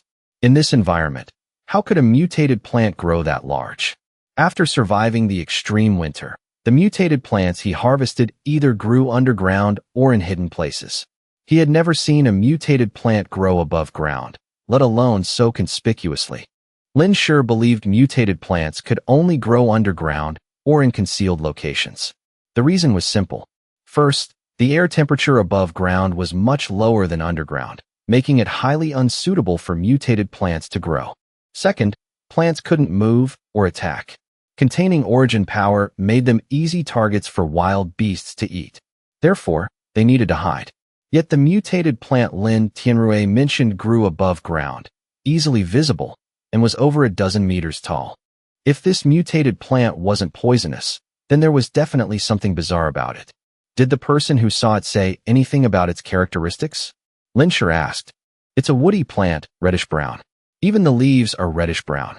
That person also brought back a piece of a leaf. Dean Lee and the other researchers found that this leaf possesses incredibly strong origin power and vitality. Even when placed on the ground, it maintains its original state. It hasn't withered at all. Then can I see that leaf? Linsher asked. Lin Tianrui hesitated, then said, Actually, that leaf is still with the person who discovered the mutated plant. He's a Tier 3 evolver who recently joined our shelter. He's probably out hunting right now. Linsher nodded. He was just curious. It was fine if he didn't see it. Leader Lin, are you planning to ask me to escort Dean Li to Yun Province? Linsher guessed. No matter how much Li Xinka threw a fit, Lin Tianrui would hardly let him go alone. Sure enough, Lin Tianrui replied, not escorting Dean Li, but escorting 2 researchers. I plan to wait until the weather warms up a bit, then ask 2 Tier 3 evolvers in the shelter to go with them. I wonder if Brother Li. Sorry, I have no intention of traveling far right now. Linsher flatly refused. He wanted to stay in Sa City until things stabilized. He didn't want to take such a long trip. The journey wouldn't just be full of dangers. He'd also have to protect Lin Tianrui's people and be careful not to expose the secret of his space. Playing babysitter like this wasn't fun at all. He'd rather go fight a beast tide than do an escort mission. Lin Tianrui smiled wryly. Even though he guessed this answer, he was still a bit disappointed. If Linsher went along, the trip to Yun Province would be much more secure. The 2 chatted a bit more before Linsher left. Learning from Lin Tianrui that Qi Yun was no longer at the shelter, Linsher was a bit surprised. But then again, it would be weirder if the young master of a hidden family just stayed at the shelter. Thinking back, it wasn't strange at all. He remembered that 3 months ago, Qi Yun wanted to cooperate with him to deal with the trouble from his family. He wondered if Qi Yun left because his family found him, or if he had returned home. In reality, Qi Yun was indeed in deep trouble. At this moment, hundreds of kilometers away from Sa City, in a ruined city, Qi Yun and Qi Yi were constantly darting through the streets and buildings. Not long after, Qi Yun stumbled and collapsed onto the snow-covered ground. Young master, Qi Yi hurriedly helped Qi Yun up. Right where Qi Yun had fallen, a glaring streak of bright red appeared. Qi Yun was as pale as snow, his face almost blending into the white surroundings. It was terrifying to look at. The wound on his stomach was bleeding profusely, so deep it nearly tore his abdomen open. Qi Yi was also covered in injuries. Clearly, the 2 had just been through a brutal battle. Qi Tam and Qi Shi, who always followed Qi Yun, were nowhere to be seen. I'm fine. Let's rest in that building for a bit, Qi Yun managed to say. Qi Yi used his good arm to support Qi Yun, jumping into an abandoned office building. Clean up those tracks. Yes. Qi Yun leaned against a sofa in the office, his vision going dark. Despite his severe injuries, he forced himself not to pass out. Damn it. This time, they actually sent 2 Tier 4 elders to deal with me. My eldest uncle is really going all out. Qi Yun gritted his teeth. He thought the family would only send 1 Tier 4 elder this time. He never expected them to send 2. Although one was killed by Qi Yun and his subordinates in a desperate counterattack, Qi Yun himself was heavily injured by the remaining 1. Qi Tam and Qi Shi risked their lives to hold him off, allowing him and Qi Yi to barely escape. But their current situation was still incredibly dire. Qi Yun touched his chest. He only had 1 red pill left. He was out of medicine. With these injuries, they would definitely be caught before reaching Sa City. If I knew, I would have given Li Erheo 2 more pills. Qi Yun smiled bitterly. Soon, Qi Yi returned. Young master, we should leave him behind. Qi Yun spoke indifferently, his gaze distant. Let's just leave it at this for now. If he catches up, you run. Don't worry about me. Qi Yi was horrified. Young master, I cannot abandon you and run. We were born to die for the young master. Qi Yun said nothing, looking out the shattered window with an unreadable expression. Last time I abandoned you, don't you hate me? Qi Yi's eyes flickered. He lowered his head. This subordinate wouldn't dare. Wouldn't dare, or don't want to. Qi Yi, do you think I'm too cruel? Young master, our lives belong to you. Qi Yi kept his head bowed. Chi Yun smiled, his lips devoid of blood. All right, if you like taking orders, then I order you. If that damn old man catches up, run back to Saw City. Find Lee Erheo and avenge me. Remember to tell Lee Erheo our purpose for coming to Saw City, the secrets of the hidden families, and the thing we're looking for. Everything. Tell him everything. Tell him everything he wants to know. Young master. Chi Yi's eyes widened, staring at Chi Yun in shock. He didn't understand why Chi Yun would do this. Chi Yun's voice was hoarse. I've always felt he is the person I'm looking for. Anyway, if I die, just give it a try. If he isn't, then whatever. Consider me unlucky, dying without anyone to avenge me. But if he is, then he's my only living relative in this world. Young master, you won't die? I will take you back to Saw City. Chi Yi bowed his head, his voice trembling. Back to Saw City? Chi Yun chuckled faintly, as if hearing a joke. How can I even survive to get back to Saw City? He looked down at the wound on his stomach. It was too large to heal on its own. Earlier, to prevent his intestines from spilling out, Chi Yun had tied his clothes tightly around his waist. The blood had already soaked through his outer garments. Chi Yun felt his vision darkening. He knew he was losing too much blood and was about to go into shock.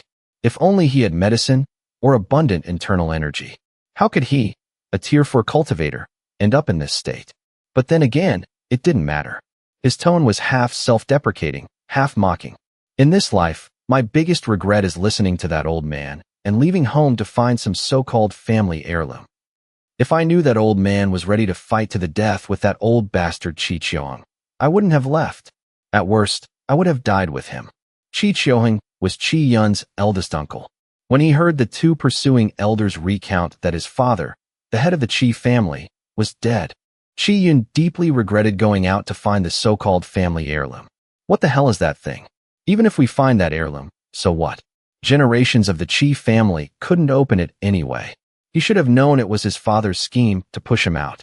He secretly resented Shen Fanren and Lu Cue for spreading rumors that the hidden family was wandering in Saw City, messing up his judgment. Thinking of this, Chi Yun angrily slammed his fist into the ground, shattering the ceramic tiles like a spiderweb. Young master, we can find Lee Erheo. If he is the person we need, we can cooperate to avenge the family head. Chi Yi gritted his teeth and finally offered a suggestion. Chi Yun smiled, but the smile didn't reach his eyes. If he is the person we need, he won't help either. Don't forget, he's much colder than I am. Not to mention what happened back then. The Chi family was at fault. If he knew the truth, it'd be a miracle if he didn't kill me. Suddenly, Chi Yun's eyes lit up. All right, if you're not leaving, go find some beast meat. I've lost so much blood. Find a high-tier origin beast, go a bit further, then come back. Let the smell of blood draw that damn old man here. The origin power in the beast meat can help heal my wounds. Chi Yi nodded without suspicion. Yes, young master, please stay here and be careful. Chi Yi helped Chi Yun to a hidden spot, covered him carefully with something, and then slipped out through the window. After Chi Yi left, Chi Yun sat up on his own, went into the office, and sat in the chairman's chair. He seemed to be waiting for something. After a while, he spoke to the empty air, "Come out." Chi Yun looked in a certain direction. The sound of shattering glass echoed from the front beside Chi Yun. A figure smashed through the window and charged in. Hee, young master, I finally found you. You guys run fast, made it really hard for me to find you. An elder of average build and an ugly face brushed the glass shards off his clothes, looked around, and spoke casually. But ever since stepping into the office, he had locked his aura onto Chi Yun. A faint killing intent lingered in the air. Chi Yun looked resentful. I told that dog slave to run. Why didn't you chase him? Anyway, I'm heavily injured and can't escape. The elder seemed to scan the area with his spiritual power, finding no trace of Chi Yi. He sneered. No way. A mere slave's life isn't worth yours. Our main target is you. The family had thought just old 6 and I would be enough to easily deal with you. I didn't expect you to break through to Tier 4 so quickly. Old 6 is dead. If I don't bring you back, the family head definitely won't spare me. Chi Yun laughed angrily. Family head. My father is the family head. What the hell is that old bastard Chi Chiong? The ancestors left strict orders not to fight fellow clan members. Slaughtering each other for the position of family head violates the ancestral teachings. Isn't he afraid of retribution? The elder chuckled darkly. Young master, the winner becomes king, the loser becomes a rebel. I understand this better than you. When the time comes, how the clan history is written will be up to us. Bullshit. Young master, your vision is too narrow. We are a hidden family, hidden for over 1,000 years. Now is the time for our chief family to shine. Think about it. Without modern weapons in the way, anyone can become an evolver, freely absorb origin power, and become strong. The strong conquer the weak. Only the adaptable survive. Our chief family has cultivated talents for generations, and finally, they can be put to use. We will become the leaders of this era, restore the glory of the dynasty from 1,000 years ago, and become the new rulers. Everything is within our grasp. The more he spoke, the more fanatical the elder became, as if he had already seen his wild dreams become reality. But that illusion was quickly shattered by Chi Yun's loud laughter. Chi Yun laughed so hard he slapped his thigh. The elder's face turned ice cold. He shouted angrily, "What are you laughing at?" Chi Yun wiped away a tear, making no effort to hide the mockery on his face. "I'm laughing at Chi Chioheng daydreaming in broad daylight, dreaming of being an emperor. With the current situation outside, humanity can barely survive without uniting, and you guys still want to play kings and lords? Idiots. You're just a brat. What do you know? As long as our chief family feeds those commoners, they'll willingly sell their lives to us. They'll kill people, kill origin beasts, and die for us. We'll use those lowly commoners to accumulate resources so our clan members can evolve. Our chief family will grow stronger and stronger, eventually becoming the mighty rulers." The family head said that after pacifying the internal strife, we'll take over the Sa City shelter and make it the chief family's first base. From Sa City, we'll expand and swallow the surrounding countries. You probably don't even know, the other 3 families have already chosen their targets, just not in the Xian nation. This is the future of our hidden families. We will be renowned worldwide, and we are the founding heroes. Do you understand now? If you understand, then die in peace. Although Chi Yun's face still held a mocking expression, his heart was anything but calm. He didn't expect that old bastard Chi Chioheng had already set his sights on Lin Tianrui's shelter. No wonder none of his subordinates went to cause trouble for Lin Tianrui. Seeing the elder about to strike, "Wait." Chi Yun interrupted. "I have one last question." The elder's movements paused slightly. He narrowed his eyes, staring coldly at Chi Yun. "What question?" "Let me tell you, don't try to play tricks with me." Chi Yun waved his hand. "If I wanted to play tricks, I would have swallowed that mutual destruction pill already. You just need to answer one more question, and I'll obediently accept my death without resisting. How about it?" The elder still didn't strike, staring intently at Chi Yun, worried he would swallow that red pill and fight to the death. If Chi Yun obediently accepted his death, that would be even better. It would save him effort. The elder then said, "The Chi family's heirloom. Are you guys still looking for it?" The elder's eyes flashed, staring fixedly at Chi Yun. "You found it." Chi Yun sneered, looking smug. "That's right, I found it. Only I know where it is. If you don't kill me, I can take you to get it." The elder's eyes sparkled, and he laughed hoarsely. "You want to use it to buy your life? Too bad." The family head said a broken 1,000-year-old cup is useless. If it's lost, it's lost. Young master, why don't you just close your eyes and pass on? Before his words even finished, the elder pulled out a sharp weapon and thrust it toward Chi Yun with lethal intent. Naturally, Chi Yun wasn't going to obediently wait for death. He kicked the desk hard, rolling backward. Instantly, a chair was kicked up. Moving as fast as lightning, he tossed a red pill into his mouth. Seeing Chi Yun swallow something, the elder flew into a rage. "You despicable coward. Just a moment ago, Chi Yun said he wouldn't take the mutual destruction pill." Chi Yun's eyes gradually turned red, his posture straightened, and a sly smile spread across his face. So what? Who made the rule that you have to keep your word? I'm dead anyway. Dragging someone down with me is fine. You think this little bit of time is enough to drag me down with you?" The elder didn't waste any more words, focusing his attacks on Chi Yun. Chi Yun didn't know where his weapon was, so he fought barehanded, looking very battered. But in just a few breaths, Chi Yun's aura continuously surged. He began to match the elder blow for blow. The two fought fiercely, quickly turning the room into a complete mess.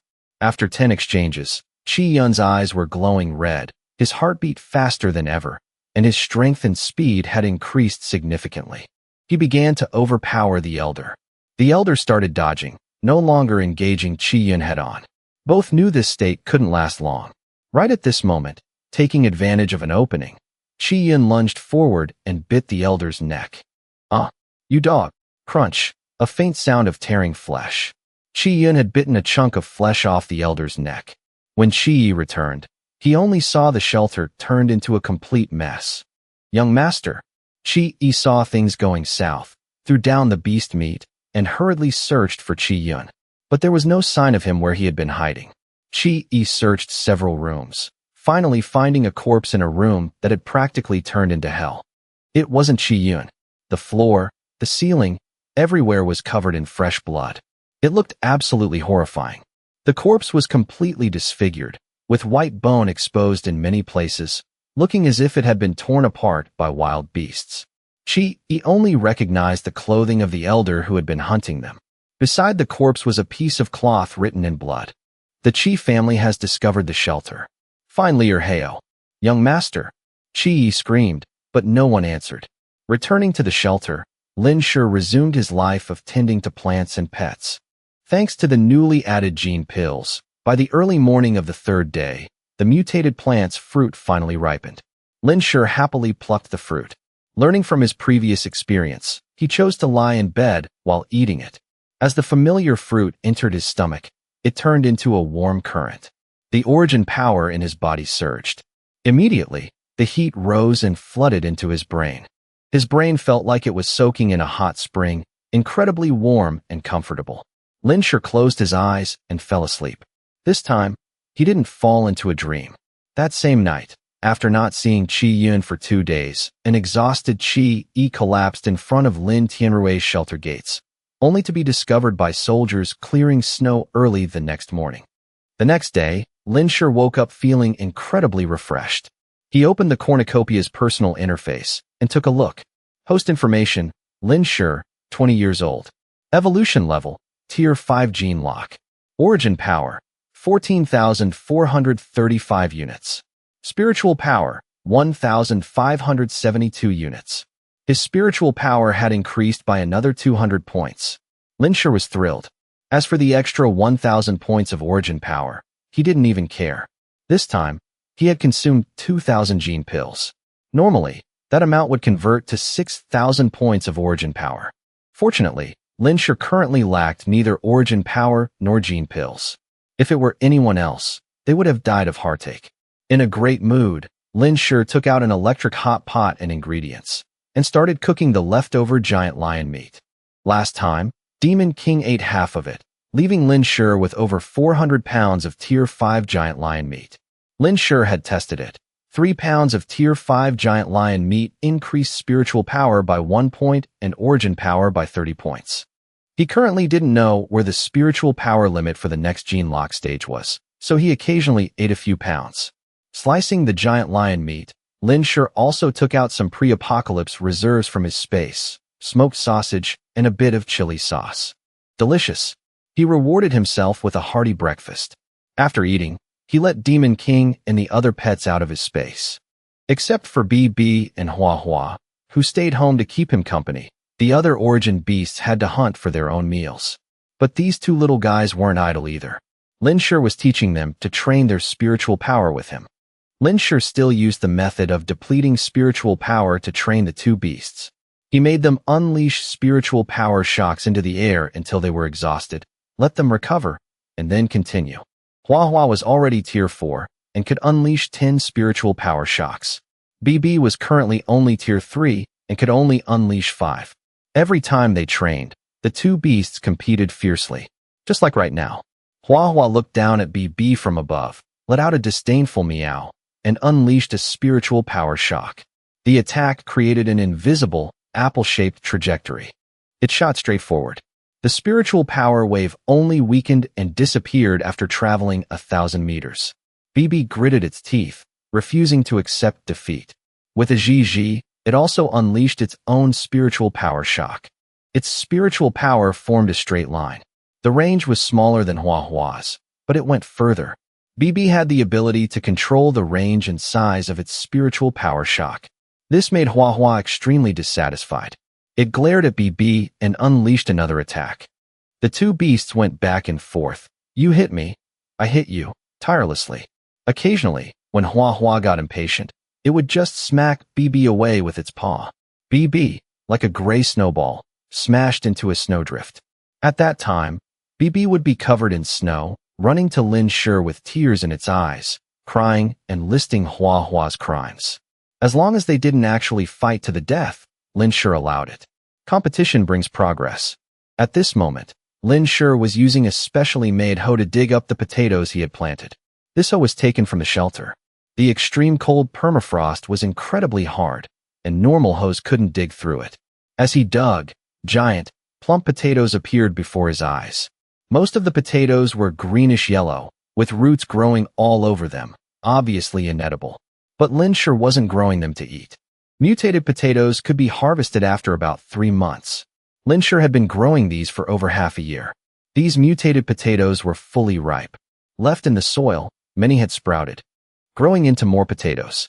These piles of mutated potatoes were full of origin power. Previously, Lin Shi had never tested how much origin power a single mutated potato contained. Based on size, the amount of origin power should vary. He picked up one the size of a human head. After receiving the cornucopia's prompt that it could be absorbed, he silently willed it to absorb. A second later, origin power surged through his palm into his body, increasing his origin power by 103 points. Not bad. Lin Shi picked up a smaller one and absorbed it. 89 points of origin power. In the end, Lin Shi dug up 59 mutated potatoes, leaving 9 in the ground to continue growing. He harvested a total of 50. He didn't absorb all of them. He planned to pick the best ones to make a pot of potato and beast meat stew for lunch to test the effects. Thinking this, he stored the mutated potatoes in his space, then continued using the hoe to fill the dirt back in. Suddenly, Lin Shi's movements paused. His spiritual power sensed someone approaching. But Lin Shi didn't stop, continuing to fill the dirt. Only when the person got close did he finish filling the pile of dirt. Finally, after planting the hoe in the ground, Lin Shi quickly wiped his forehead, which didn't have a single drop of sweat, then looked at the newcomer and said, "Why is it you? What do you want?" This time, Lin Shi wasn't wearing the mask he usually wore when meeting people. Under his messy black hair was a handsome face. His clothes were wrinkled, his sleeves and pant legs rolled up from just finishing work, and he was covered in mud. Compared to his usual cold demeanor, he now lacked that aloofness and instead had a touch of approachability and warmth.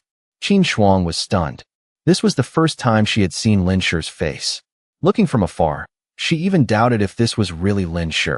In her imagination, Lin Shi should be a mature, composed man, not someone this young. Before the apocalypse, Qin Shuang was thin due to the war, making her look a few years younger than her actual age. But after the apocalypse, she filled out and became much more beautiful. Lin Shi was even younger than her. Actually, Qin Shuang was 2 years older than Lin Shi. Today, Lin Shi didn't wear a mask because he decided he wouldn't wear it anymore from now on. Initially, he wore the mask to guard against people coveting his wealth or to avoid being targeted for revenge when killing. Later, it was because Qi Yun and his group were looking for him in Sa City, and he was afraid of being recognized by the Qi family. In his heart, he always felt a sense of urgency. He had to get stronger. He always felt he wasn't strong enough. The strongest in the hidden families were only tier 5, and both he and Demon King were already tier 5. Plus his origin Beast Legion. Even if the enemy had numbers, they couldn't keep him here. These past few days, Lin Shi suddenly figured it out. He was actually already very strong. He didn't need to hide anymore. He could openly show his face. He didn't need to always be Liu Hao. He could be Lin Shi. He also had a father he had never met, who might still be alive in this world. He remembered the man in his dream saying he left a mark on his face, and that he would definitely recognize him if he saw him again. Lin Shi didn't know why he suddenly thought of that man. In his heart, he always had a feeling that sooner or later, they would meet again. Hearing Lin Shi speak, Qin Shuang finally snapped out of it. Right, the leader sent me because something came up. Qin Shuang suppressed her complicated emotions and explained, Liu Pang is injured and can't walk. The leader told me to inform you that Qi Yi is waiting for you at the shelter. He said he has something very important to tell you. Qi Yi. Lin Shi was surprised. Didn't Qi Yun and his group leave? Why did they come back? Lin Shi wasn't surprised that Qin Shuang found him. The two had met in the back mountain before. Over the past few months, survivors kept flocking to Sa City. When he wasn't home, some people had discovered his base. There were even fools who broke the door and looted the place. A base in such a remote area was already strange. Plus, Lin Shi didn't hide his tracks, so being discovered was only a matter of time. Yeah, Qi Yi came back, but he's alone. He insists he has something important to tell you and told us we absolutely must find you. I didn't dare bring him directly, so I came to inform you first, Qin Shuang said slowly. Her eyes never left Lin Shi's face. Actually, Qin Shuang's feelings for Lin Shi were very complicated. It was an emotion even she didn't fully understand. Call it friendship? Lin Shi had never treated her as an equal. Call it love? But she seemed to always be immersed in her own fantasies without receiving a single word in response. Now, seeing that Lin Shi was younger than her, the fantasy in Qin Shuang's heart shattered. Being stared at by Qin Shuang, Lin Shi felt a bit uncomfortable. He turned away and asked, "How is Liu Pang's injury?" Speaking of Liu Pang, Qin Shuang knew he was Lin Shi's man, so she explained, "It seems he had a little accident while hunting. It's nothing serious, but he needs to rest for a while." I see. Lin Shi nodded, cleaning the mud off his hoe. After finishing his work, seeing Qin Shuang still standing there, he tilted his head and looked at her. "Are you still not leaving?" Qin Shuang looked calmly at Lin Shi and suddenly laughed. "I didn't expect you to be so young, so I wanted to take a few more looks." "Lin Shi, how old are you this year?" Qin Shuang was the only person in Sa City who knew Lin Shi's real name. Previously, if Qin Shuang hadn't covered for him, Qi Yun and the others would have long discovered that Lin Shi was Liu Hao. Lin Shi narrowed his eyes, looking displeased. "That doesn't seem to be any of your business. I'm not young at all. Asterisk, what's wrong with this woman? Where am I young?" Asterisk, normally, under Lin Shi's gaze, Qin Shuang's heart would be pounding. But right now, for some reason, she found Lin Shi, even when he was slightly annoyed, very cute. Maybe it was the contrast effect. Qin Shuang smiled and nodded. Okay, you're not young. Not young. Don't worry, I won't tell anyone." After saying that, she ran off. Qin Shuang suddenly thought, maybe most of her feelings for Lin Shi stemmed from gratitude. Back then, after losing everything, in her panic, she needed someone to rely on and chose Lin Shi as her target. But this young man was actually younger than her. Yet he always acted so ruthless and cold. It must be to protect himself. It must be very hard for him. They say women easily overflow with maternal instinct. If Lin Shi knew what Qin Shuang was thinking right now, he would definitely spit coldly, "You're overthinking it." I'm not pretending at all. Having lived through 2 apocalyptic lifetimes, Lin Shi's mental age was at least over 30. It was the apocalyptic environment of his previous life that forged his current personality. Watching Qin Shuang head down the mountain, Lin Shi went back to his room to change clothes. It was still early, and Demon King was still on the mountain. He decided to head back to the shelter alone. Lin Shi was very fast, passing Qin Shuang and arriving at the eastern suburbs. It was still the wall outside the eastern suburbs. Lin Shi jumped up and easily crossed over. Anyone who saw the blur would just think their eyes were playing tricks on them. The wall, originally built to stop origin beasts, couldn't stop high-tier evolvers like Lin Shi. Lin Shi headed straight for the shelter gates. The gates had guards, requiring anyone entering to show a residence permit. Seeing the guards, Lin Shi touched his unmasked face, thinking, whatever. Demon King wasn't here, and the guards wouldn't recognize him without his mask, but that wasn't a big deal. He directly slipped past the guards, dodged the patrol's line of sight on the wall, and flew over. It was a novel experience for Lin Shi. Crossing the city wall meant no more identity checks. Lin Shi walked straight into the plaza and arrived below Lin Tianrui's dormitory. He said seriously to the guard, "I'm here to see Leader Lin." The soldier saw that Lin Shi was a stranger, but didn't act coldly. He told Lin Shi, "Wait a moment. In this shelter, anyone who could ask for Lin Tianrui wasn't just some idle person looking for trouble. Usually, those looking for him were acquaintances in the shelter, basically not needing a soldier to report.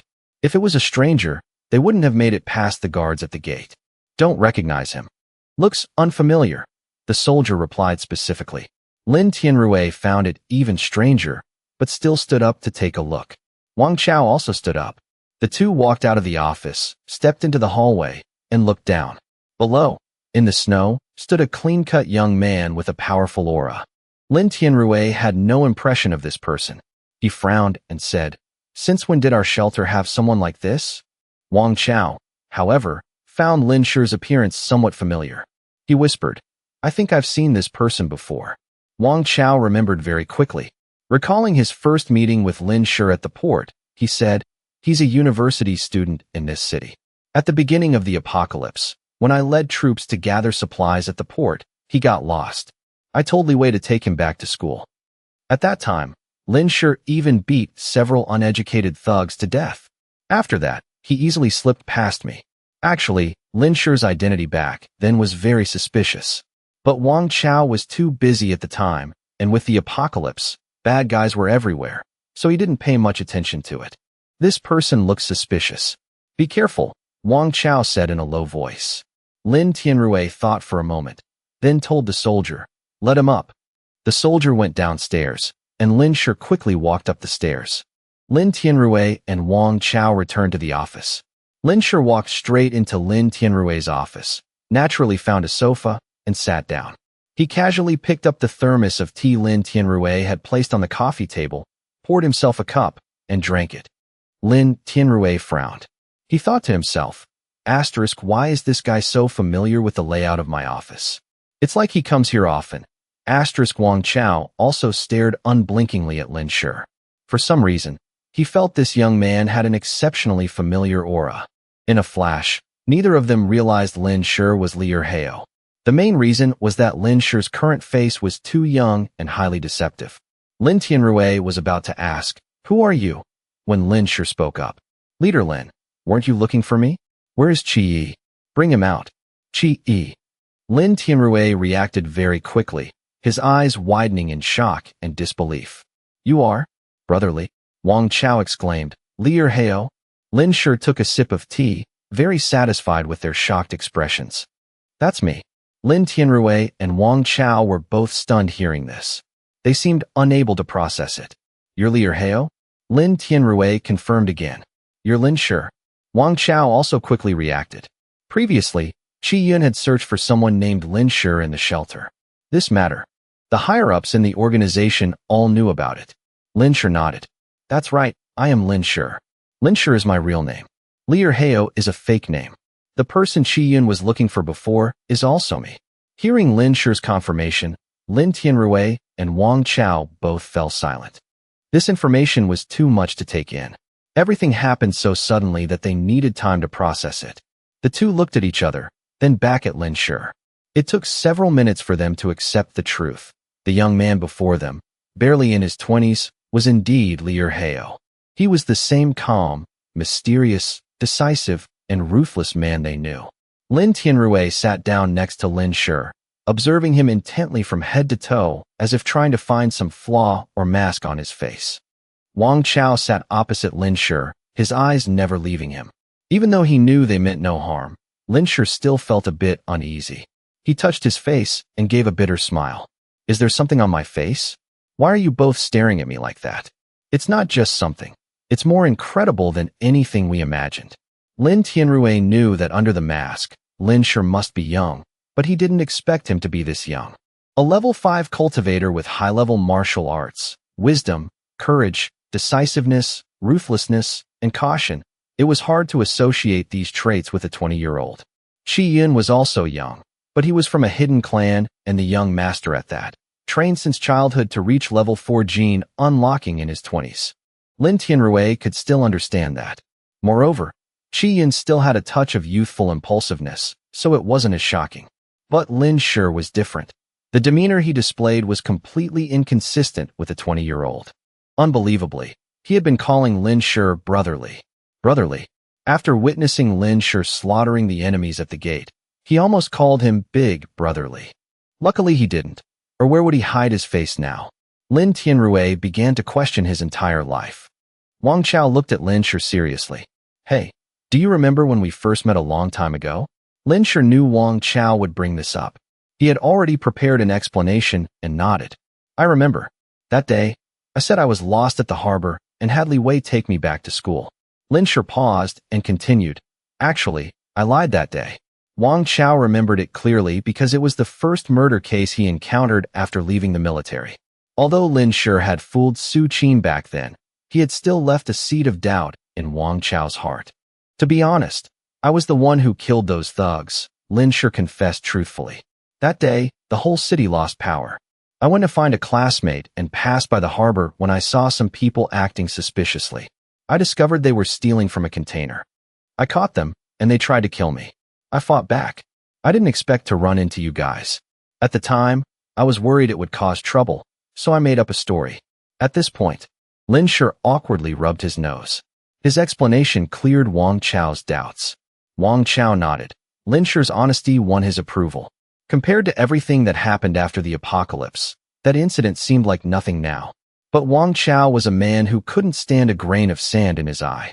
Even if Lin Shi's actions weren't wrong back then, if he had insisted on lying now, it would have left an impression of being untrustworthy. There were students from the City A Arts University here now. If Lin Shi lied, he could easily be caught. But that wasn't an issue anymore. It was the apocalypse. Wang Chao didn't have the luxury to sweat the small stuff. With the misunderstanding resolved, Wang Chao turned his attention to something else. I have to hand it to you. To know how to use a gun at such a young age and stay that calm, you really can't judge a book by its cover. Anyone who could kill without batting an eye before the apocalypse, like Lin Shi, would have been considered a cold-blooded killer at the very least. Lin Shi smiled bitterly and recounted the grudge between him and Chen Fanren, only leaving out the parts about his rebirth and the treasure basin. This matter was no longer a secret anyway. Besides, Chen Fanren was dead. When he decided to take off the mask, Lin Shi knew it was time to go public with everything. Even if he didn't say it, those with intentions would investigate. Creating an image of someone who would stop at nothing for revenge was better than letting people suspect he was a regressor. He told 9 parts truth and 1 part lie. An outsider couldn't possibly find a flaw. Sure enough, after hearing Lin Shi's story, Wang Chao fell silent. Even Lin Tianrui looked at Lin Shi with a hint of respect. In their situation, they understood all too well how much a commoner had to pay to go against those at the top of society.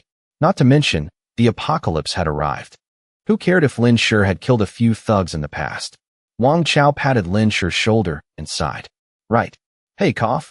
Lin Shi. So, you don't plan on hiding your identity anymore? Lin Tianrui couldn't switch his form of address immediately. Lin Shi said nonchalantly, no more hiding. No matter why they're looking for me, let them come. I'll face whatever comes my way. This statement showed Lin Shi's powerful confidence. It proved that the hidden clans were no longer a threat to him. Wang Chao and Lin Tianrui were both stunned. They almost forgot that even though Lin Shi looked like a 20-year-old boy, both he and his battle beast were 5th-stage powerhouses. Furthermore, Lin Shi's methods were absolutely not to be underestimated like some rising star. Otherwise, reality would deliver a painful slap to the face. Just then, a soldier knocked on the door to report. Leader, Qi has arrived. While the 3 were talking, Lin Tianrui had already sent a soldier to call for Qi. Qi entered the office and first saw Lin Tianrui, nodding in greeting. Then he looked at the sofa nearby. His gaze swept past Wang Chao and stopped on Lin Shi. Looking closely, he was instantly startled. You are. Even though Qi had a suspicion in his heart, seeing Lin Shi with his own eyes was still shocking. Before this, they had used Lin Shi's photo to search everywhere in the shelter, but couldn't find him. Now, Lin Shi was standing right in front of him. Qi reacted immediately. Are you Li Hao? You're Lin Shi. Lin Shi didn't deny it. Looking at Qi, he asked, you were looking for me. What is it? Lin Shi's tacit admission made Qi incredibly excited. He thought to himself that the young master's guess was indeed correct. Without time to wonder why Lin Shi suddenly revealed his identity, Qi immediately knelt before Lin Shi, wanting to tell the whole truth and beg Lin Shi to help Qi Yun get revenge. Qi's sudden action startled everyone in the room, including Lin Shi. Lin Shi frowned and asked, what are you doing? He didn't stand up. He glanced at Lin Tianrui and Wang Chao, then said to Lin Shi, I have something to tell you. I can only say it to you in private. Lin Tianrui and Wang Chao looked at each other. Lin Tianrui tactfully patted Lin Shi's shoulder. Well, Wang Chao and I will go out for a patrol. Brotherly, just wait here. Remember to stay for lunch later. With that, the two went out and closed the door, leaving Lin Shi and Qi Yi in the office. They trusted Lin Shi completely. Qi Yi immediately used his spiritual power to check if Lin Tianrui and Wang Chao had gone far, and if there were soldiers eavesdropping outside or listening devices in the room. What he was about to say was very important and couldn't be known by others. Qi Yi's spiritual fluctuations didn't escape Lin Shi's notice. Only after Qi Yi finished checking did Lin Shi ask, stand up and speak. Did Qi Yun send you to find me? At the mention of Qi Yun, Qi Yi's eyes turned red. He remained kneeling, his head bowed before Lin Shi, and said in pain, Young master, I beg of you. Please help the young master and the clan leader get revenge. Lin Shi looked away from Qi Yi and said coldly, stand up so we can talk properly. If you can't speak like a normal person, then don't speak at all. Kneeling without explaining and shouting for revenge without clarifying the beginning or end. This made Lin Shi lose his patience. Yes. Qi Yi stood up. Only then did Lin Shi see that Qi Yi's eyes were bloodshot and his face was haggard. Even when his arm was bitten off by the saber-toothed tiger last time, Qi Yi had never looked like this. Recalling Qi Yi's words and his last conversation with Qi Yun, Lin Shi asked, did something happen to Qi Yun? Yes, something happened to the young master. Qi Yi was anxious, thinking about Qi Yun's disappearance. Given the situation then, the chance that Qi Yun defeated the clan elders and killed them was high, but he likely had to take the red pill. And taking the red pill meant certain death. There had never been an exception. Although Qi Yun's body wasn't found, Qi Yi still hoped he was alive. He had no one else to turn to for help, only Lin Shi. What does Qi Yun's trouble have to do with me? Are you asking me to avenge him? Lin Shi chuckled. Your Qi family is rich and powerful, yet you're asking an outsider who has nothing to do with this to get revenge? Isn't that ridiculous? Qi Yi clenched his fists, remembering Qi Yun's assessment of Lin Shi. He's not someone we can't work with. Our young master has been looking for you. If you are Lin Shi, then you and our young master are cousins. Go on. Lin Shi had long been curious about his relationship with the Qi family. Now that he could hear Qi Yi explain the situation, he listened intently. Our family had a grand-aunt named Du Yan.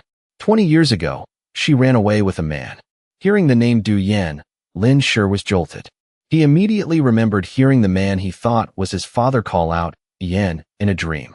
At this moment, Lin Shi was almost certain that the grand-aunt Qi Yi mentioned was his mother. That grand-aunt was the younger sister of the current Qi clan leader and the young master's biological aunt. Our hidden clan has always had a rule. To ensure no outsiders infiltrate us, the 4 great hidden clans established a regulation that clan members cannot marry anyone outside of those 4 families. After the grand-aunt ran away, the old clan leader was furious and sent people to bring her back. Unexpectedly, while trying to evade capture, the grand-aunt died during a difficult childbirth on the run. At this point, Qi Yi paused and glanced at Lin Shi. Seeing that Lin Shi's expression hadn't changed, he continued. The man who tricked the grand-aunt into running away stole the Qi family's heirloom from her. Then he abandoned her and our young master, who was just born at the time. In recent years, the clan has been secretly searching for your whereabouts, but we couldn't find any clues. Just a few months ago, the clan leader suddenly received news that someone from a hidden clan appeared in City A, so he sent the young master to verify it. Lin Shi took a deep breath and slowly exhaled. He knew Qi Yi's words didn't entirely match the truth. But Qi Yi was only in his 20s. He certainly wasn't a witness to those events. What he knew was only what the clan had told him. According to the memories in his dream, his parents were clearly fleeing from assassins, not just being chased to be brought back. Furthermore, something definitely happened to his mother. Lin Shi felt he was taken from his mother's womb. It was raining heavily then, or they were in a metal shack. There were simply no conditions for a C-section. His father's actions at that time had only one explanation. At that moment, his mother, Du Yan, was in critical condition, or perhaps already dead. Lin Shi didn't know what happened that day, but it certainly wasn't as simple as Chi described. Moreover, his father was an outsider. Why would he need the treasure basin? He even left the treasure basin for him. If he had approached his mother for the treasure basin, why didn't he take it? Perhaps even the Chi family didn't know the true use of the treasure basin. The treasure basin required a specific ancient coin to open. This treasure basin had been with him for many years, just a memento.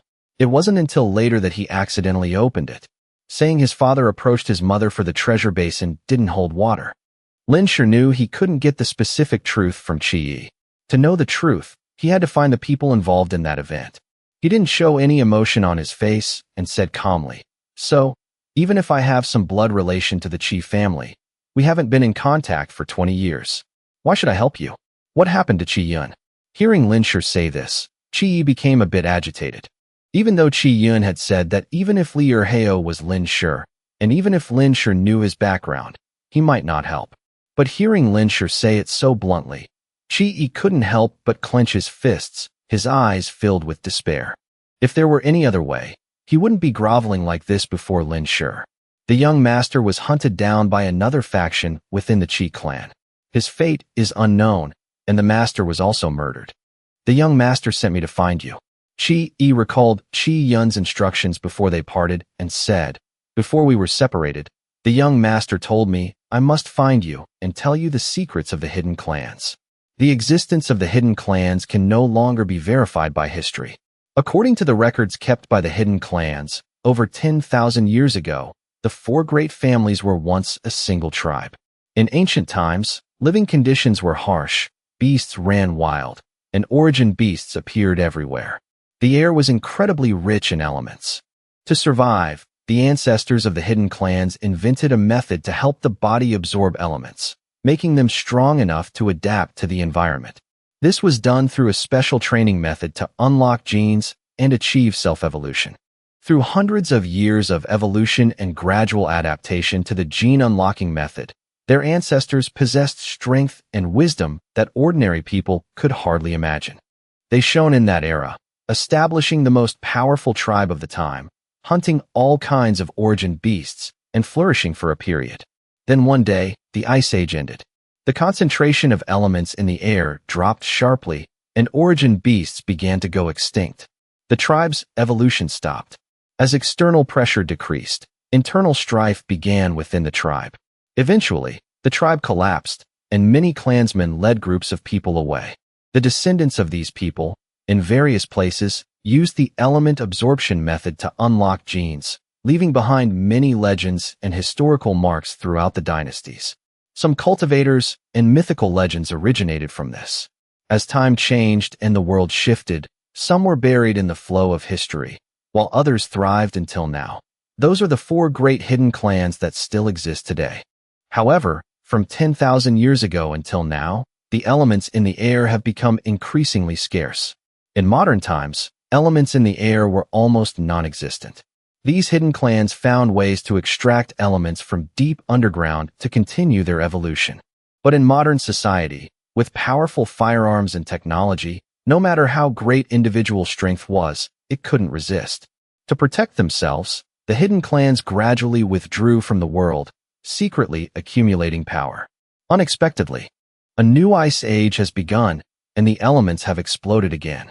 Your clans have a history of over 10,000 years. Chi Yi's tone was slightly self-deprecating. He said, "That's right. The hidden clans have passed down their heritage through generations. Even though there were splits and internal wars in between, the lineage has never been broken." Lin Shi was incredibly shocked. What shocked him even more was that during the previous ice age, elements had also exploded. It turned out that 10,000 years ago, humanity had already experienced a rapid evolution. He recalled what the treasure basin said before the apocalypse began. Earth's apocalypse system has been triggered for the third time. This time, the process will accelerate the evolution of species.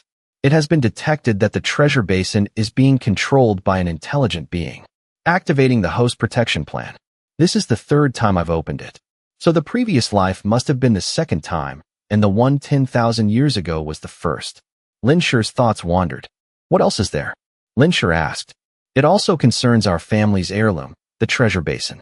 Hearing the three words, treasure basin, from someone else. Lin Shi's pupils involuntarily constricted. Although he tried to suppress it, his gaze still shifted. Fortunately, Qi was kneeling with his head bowed as he spoke and didn't notice Lin Shi's change. What is a treasure basin? Lin Shi tried to keep his voice calm, asking as if he were just curious. Qi looked up at Lin Shi and shook his head. I don't know either. I only know that the treasure basin has always been the treasure of the hidden clans. 10,000 years ago, our ancestors once opened it. I heard the treasure basin is incredibly powerful, but specifically what it does is vague because the records are so ancient. The treasure basin was actually lost once, then found by our chief family 1,000 years ago. But for hundreds of years, we still haven't found a way to use it. In the records, there's no mention of how to use it either. It was only worshipped as a precious treasure. Until 20 years ago, when the grandaunt fled the chief family, the treasure basin went missing. The treasure basin has existed since 10,000 years ago, and I was once its owner. Lin Shi felt like waves were crashing in his heart. The information Qi brought was truly massive. Lin Shi had carried the treasure basin for many years in his past life. He knew very well that despite its rough appearance, it was absolutely not something humans from 10,000 years ago could have manufactured.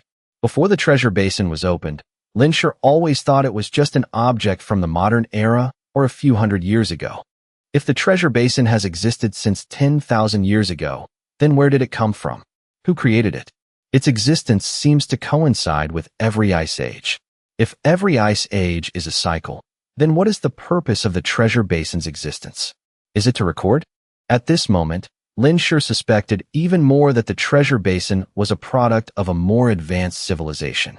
Previously, the treasure basin had displayed random code strings, which fits the characteristics of high-tech products. This was something beyond Lin Shi's understanding. As for the treasure basin's display interface, Lin Shi didn't believe humans 10,000 years ago knew this type of writing.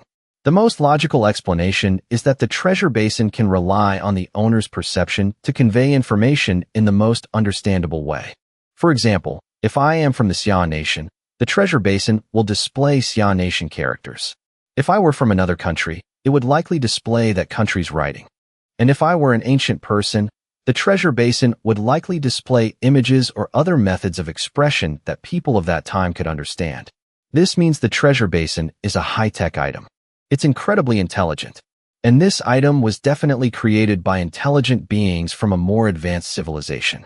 Perhaps, for humans on Earth, calling it a godly artifact wouldn't be enough.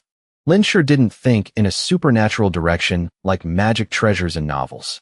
Compared to those supernatural forces, Lin Shi trusted science more. Many things become more terrifying the more you think about them. Just like Lin Shi now, the more he analyzed it, the more frightened he became.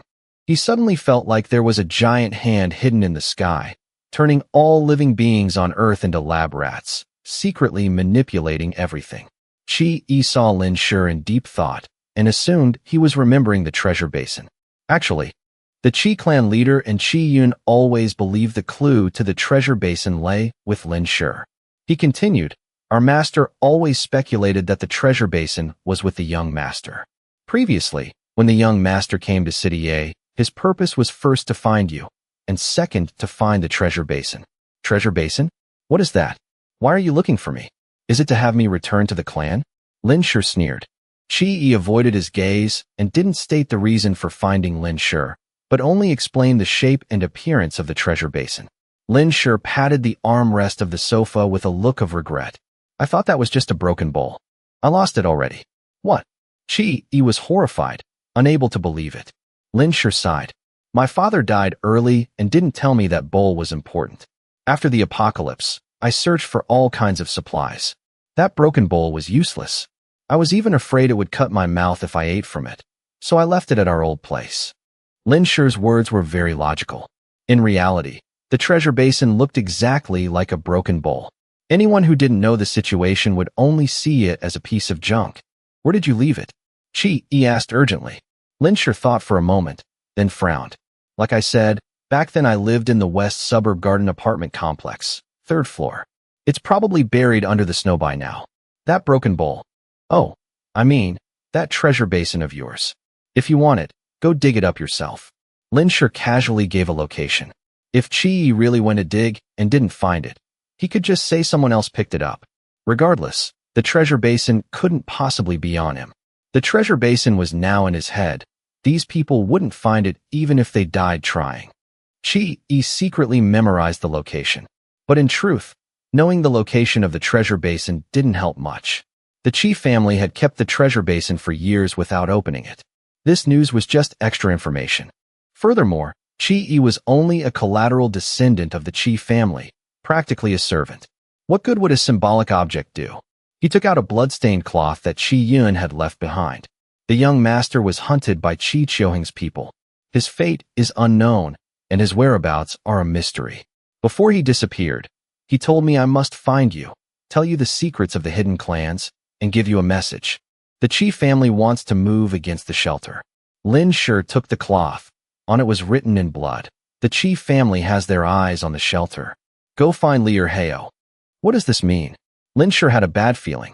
When I was still in the clan, I heard Chi Chioheng arguing with the family about letting the Chi family appear before the world. I know Chi Chioheng is an ambitious man. This time we came out, he must have used some means to kill the clan leader. Now he has absolute power in the Chi family. He will definitely lead the Chi family to fulfill his ambitions. The young master's point is that Chi Chioheng wants to use the Chi family to seize the shelter, then use it as a springboard to fulfill his ambition of dominating the continent. Chi had been by Chi Yun's side for a long time and understood Chi Chioheng very well. Elements have exploded again, and civilization has been destroyed. The hidden clans will likely rise because of this. Chi tried to convince Lin Shi to take his side and fight against Chi Chioheng together to avenge Chi Yun and the Chi clan leader. He did his best. Even if you aren't Lin Shi, as long as you are connected to the shelter, Chi Chioheng will find you once he knows. Furthermore, Lin Shi has now revealed himself. Chi returned to the shelter and confirmed that Lin Shi is currently a 5th-stage powerhouse. With such strength, he could even reclaim the position of clan leader. But the hidden clan has never acknowledged this descendant. Lin Shi's existence is nothing more than an illegitimate child to that traditional clan. The Chi family and Lin Shi are naturally enemies. Years ago, Chi Chioheng was the one who most fiercely opposed the Grand Dance escape and led the pursuit. He won't want you to stay alive. Therefore, young master, you will definitely clash with the current Chi family. Lin Shi narrowed his eyes slightly. He quickly caught the implication in Chi's words. You want me to avenge Chi Yun and your old master. Although Chi didn't explicitly ask Lin Shi to avenge Chi Yun, the intention was very clear to Lin Shi. Chi didn't explain. He immediately knelt and kowtowed before Lin Shi, pleading, Young master, you are my only hope. Before the young master disappeared, he kept telling me to find you. It shows how much he trusted you. For the sake of your brotherhood with the young master, I beg of you. Chi pleaded, his voice choking up. Chi Chioheng is calculating, ruthless, and highly ambitious. Now that he has great power and is close to the shelter, he will surely clash with the Chi family. Avenging the young master and the old clan leader is just a matter of convenience. As long as you agree, from now on, Chi is willing to serve you like a horse or an ox, following your every command. These words from Chi were no different from openly betraying the Chi family. Although Chi was only level 3, his combat experience was incredibly vast. He was skilled in assassination and understood the inner workings of the Chi family, which could provide useful information when facing them. Lin Shi remained very calm. If the hidden clans want to come out of the shadows, they need an external base. They want to rule this land. If the Chi family takes over the shelter, he would have nowhere to hide in City A. Chi wasn't wrong. He and the Chi family were indeed enemies. The Chi family's internal war had nothing to do with him, but the Chi family reaching out to City A was a different story. The existence of the treasure basin and his identity were insurmountable barriers. But Chi's words were only one side of the story. It couldn't be ruled out that Chi Yun had conspired with the Chi family to set a trap for Lin Shi, though that possibility was slim. At this moment, Lin Shi accidentally touched Lin Tianrui's thermos. His spiritual power unconsciously swept across the surroundings. Lin Tianrui and Wang Chao, to give him and Chi space to talk, had gone behind the dormitory to smoke. Seeing the two standing in the cold wind, their hands shivering, Lin Shi smiled faintly. He ordered, "Tell me the true strength of the Qi family." Qi looked up, overjoyed. Yes. At a clan villa in Yunnan province, Qi Qiuheng was listening to his subordinate's report. He was a middle-aged man in his 40s, with a gloomy face and no eyebrows. Currently, he sat on a grandmaster chair, his expression unreadable, staring at the 9 people in front of him. These 9 were all his confidants. 2 were level 4, and the other 7 were level 3. One of the level 4 subordinates said, "Clan leader, our people found traces of a battle in the western part of the inner city. We also found the bodies of Old 6 and 2 of Qi Yun's subordinates. Old 4 still hasn't been found. Did that brat Qi Yun get away?" Qi Qiuheng was furious, his voice full of dissatisfaction. The pressure around him dropped, and the others fell silent. The one who had just spoken, Du Jia, shifted his eyes quickly. "I don't think that's possible. Perhaps Old 4 is still in pursuit and just hasn't caught up yet. Otherwise, Old 4 would have definitely returned. It's been 4 days. At our speed, we could have run out of the Xia nation, yet you tell me he hasn't caught up?" Qi Qiuheng's eyes flashed with a dangerous light. Another level 4 subordinate, Qi Yi, spoke with an uncertain tone. "I think it's also possible. Maybe that brat used a berserk pill and died along with Old 4 somewhere." As soon as Qi Yi finished speaking, Qi Qiuheng slammed his hand on the table. With a crack, the wooden table instantly shattered into pieces. "I don't want to hear this. This matter is extremely important. Dealing with a mere brat, 2 level 4 powerhouses went out and 1 didn't return. Are my level 4 subordinates all useless trash?" Everyone bowed their heads, not daring to look Qi Qiuheng in the eye. There's no surveillance now. Finding someone in a deserted city is like finding a needle in a haystack. Perhaps there's another reason for the delay, but they didn't dare say it. Qi Qiuheng's rage could lead him to kill them directly. Du Jia glanced at Qi Yi and hurriedly said, "Clan leader, we will send more people to continue the search." The others immediately chimed in, some even preparing to stand up and leave. "Wait." Qi Qiuheng suddenly raised his hand, signaling them to stop. "Put that matter aside for now. Have you investigated that shelter thoroughly?" The person in charge of the investigation stepped forward. Reporting to the clan leader, "It's clear. This shelter is supported by He Guohuang and Lin Honglong, led by a kid named Lin Tianrui. Lin Tianrui has 5 level 3s and about 4 to 500 level 2s. Most of the others are level 1. There are no level 4s. Their strength is fundamentally insufficient to resist us. They also raise a group of mutated beasts, but the highest is only level 2. After hearing this, Qi Qiuheng's expression softened a bit. "Send a few people to find the whereabouts of Old 4 and Qi Yun, and Qi Yun's subordinate, Qi Yi, as well. As for the rest, get ready. In half a month, we set out for City A." "Yes." On Lin Shi's side, after hearing Qi Yi's account of the Qi family's strength, he secretly breathed a sigh of relief. "That person is. Currently, the Qi family only has 1 level 5? "Yes." Qi Yi nodded blankly. "Boss, do you know how difficult it is for a level 5 to appear?" Why did it sound like child's play coming from Lin Shi? But thinking about Lin Shi's current strength, Qi Yi calmed down again. Currently, only Qi Qiuheng is at the 5th stage. He knows how to meditate, so his evolution speed far exceeds others in the Qi family. Hearing the word meditation, Lin Shi raised an eyebrow slightly. "Do you know how to enter a meditative state?" Last time, Lin Shi received an incomplete meditation method from Qi Bing. He tried many times but couldn't enter a trance, so it was always on his mind. The meditation method. Qi Yi remembered Qi Yun's instruction not to hide anything about the Qi family from Lin Shi. He said, "The young master knows meditation, so he taught us. But none of us could enter a trance. If the young master wants to learn, I can teach you." "I want to learn," Lin Shi said decisively. After receiving the complete meditation method from Qi Yi, Lin Shi immediately agreed to help Qi Yi if the Qi family caused trouble. He would take action. Later, when Lin Tianrui comes, you repeat what Qi Yun said. "Don't mention the relationship between me and the Qi family. I have nothing to do with them." Lin Shi instructed Qi Yi. He could deal with the Qi family, but he needed to maximize his benefits. Nominally, his purpose was to protect the shelter from invasion and help them drive the Qi family away, not for self-defense or any other reason. That way, he could receive proper compensation from Lin Tianrui. Currently, Lin Shi and Lin Tianrui had a good relationship, but he didn't forget who he was. He always understood that he and the shelter were only in a cooperative relationship. It wasn't to the point where he had to risk his life for this place.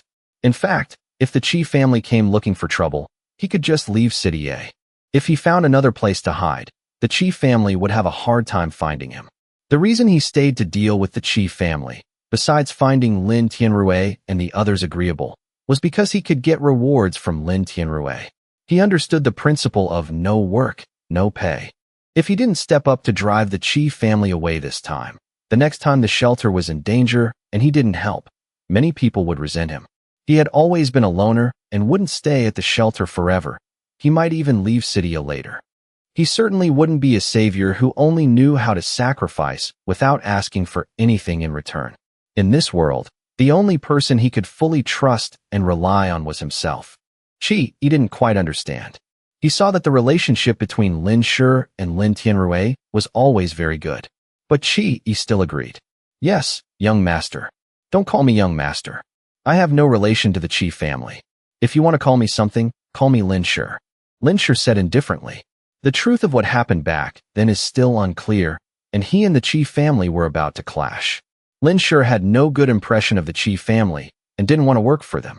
Qi paused for a moment. Lin Shi.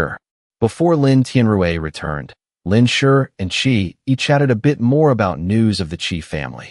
Until someone knocked on the office door, Lin Shi had already sensed Lin Tianrui's return with his spiritual power. He glanced at Qi. Qi nodded slightly, signaling Lin Shi that he knew what to say. Lin Shi went to open the door and said with a smile to Lin Tianrui, "Leader Lin, we're finished. Come in." Lin Tianrui laughed. "I came to call you for lunch. Let Qi come along too. No rush for lunch. Qi has something important to tell you," Lin Shi said seriously. Hearing this, Lin Tianrui didn't dare take it lightly. He walked into the office with a grave expression and looked toward Qi. Qi was expressionless. Previously, Leader Lin kept asking me why I returned. Now I can explain. Lin Tianrui looked solemn. Speak. Previously, Qi had fainted in front of the shelter. Lin Tianrui asked for the reason, but Qi refused to say anything, only wanting to find Li Erheo, claiming it was a matter of life and death. Lin Tianrui was naturally very curious. A crisis occurred in the Qi family. The clan leader has changed. The new clan leader sent people to hunt down me and the young master. Since the young master is missing, I hurried to find Li Erheo for help. Currently, I and Li Erheo have reached an agreement. Before we were separated, the young master told me to bring a message to the shelter as a way to repay the help you've given us. Qi took out the cloth left by Qi Yun and recounted how the Qi family had set their sights on the shelter. These words were also a testimony in front of Lin Shi. "Are you telling the truth?" Lin Tianrui shouted. However, he showed the clear aura of a leader. "I've said everything. How to handle it is up to you, Leader Lin. I must go find the young master. I won't be staying at the shelter for long." Qi said coldly. Qi turned to Lin Shi. "Lin Shi, don't forget our agreement." Lin Shi nodded. "I won't." Having received Lin Shi's confirmation, Qi immediately left Lin Tianrui's office, leaving Lin Tianrui deep in thought. Lin Tianrui turned to Lin Shi. "Brother Lin, I'm sorry. I can't have lunch with you. I must call an emergency meeting of the shelter's high-ranking officials immediately." Lin Shi waved his hand. "It's fine. Go ahead and get busy, Leader Lin. I'll head back first." "No, I want you to stay and join this high-level meeting." 10 minutes later, Lin Shi was sitting in the shelter's conference room. This was the first time Lin Shi had sat here, and he was seated right below Lin Tianrui. Lin Shi recognized the faces of those attending. He Guohuang, who was previously missing, and Lin Honglong, who was previously ill, were both sitting healthily in the room. Li Xianke was also there. Professor Li Xianke. Lin Shi felt a bit nervous. Fortunately, Li Xianke didn't recognize him.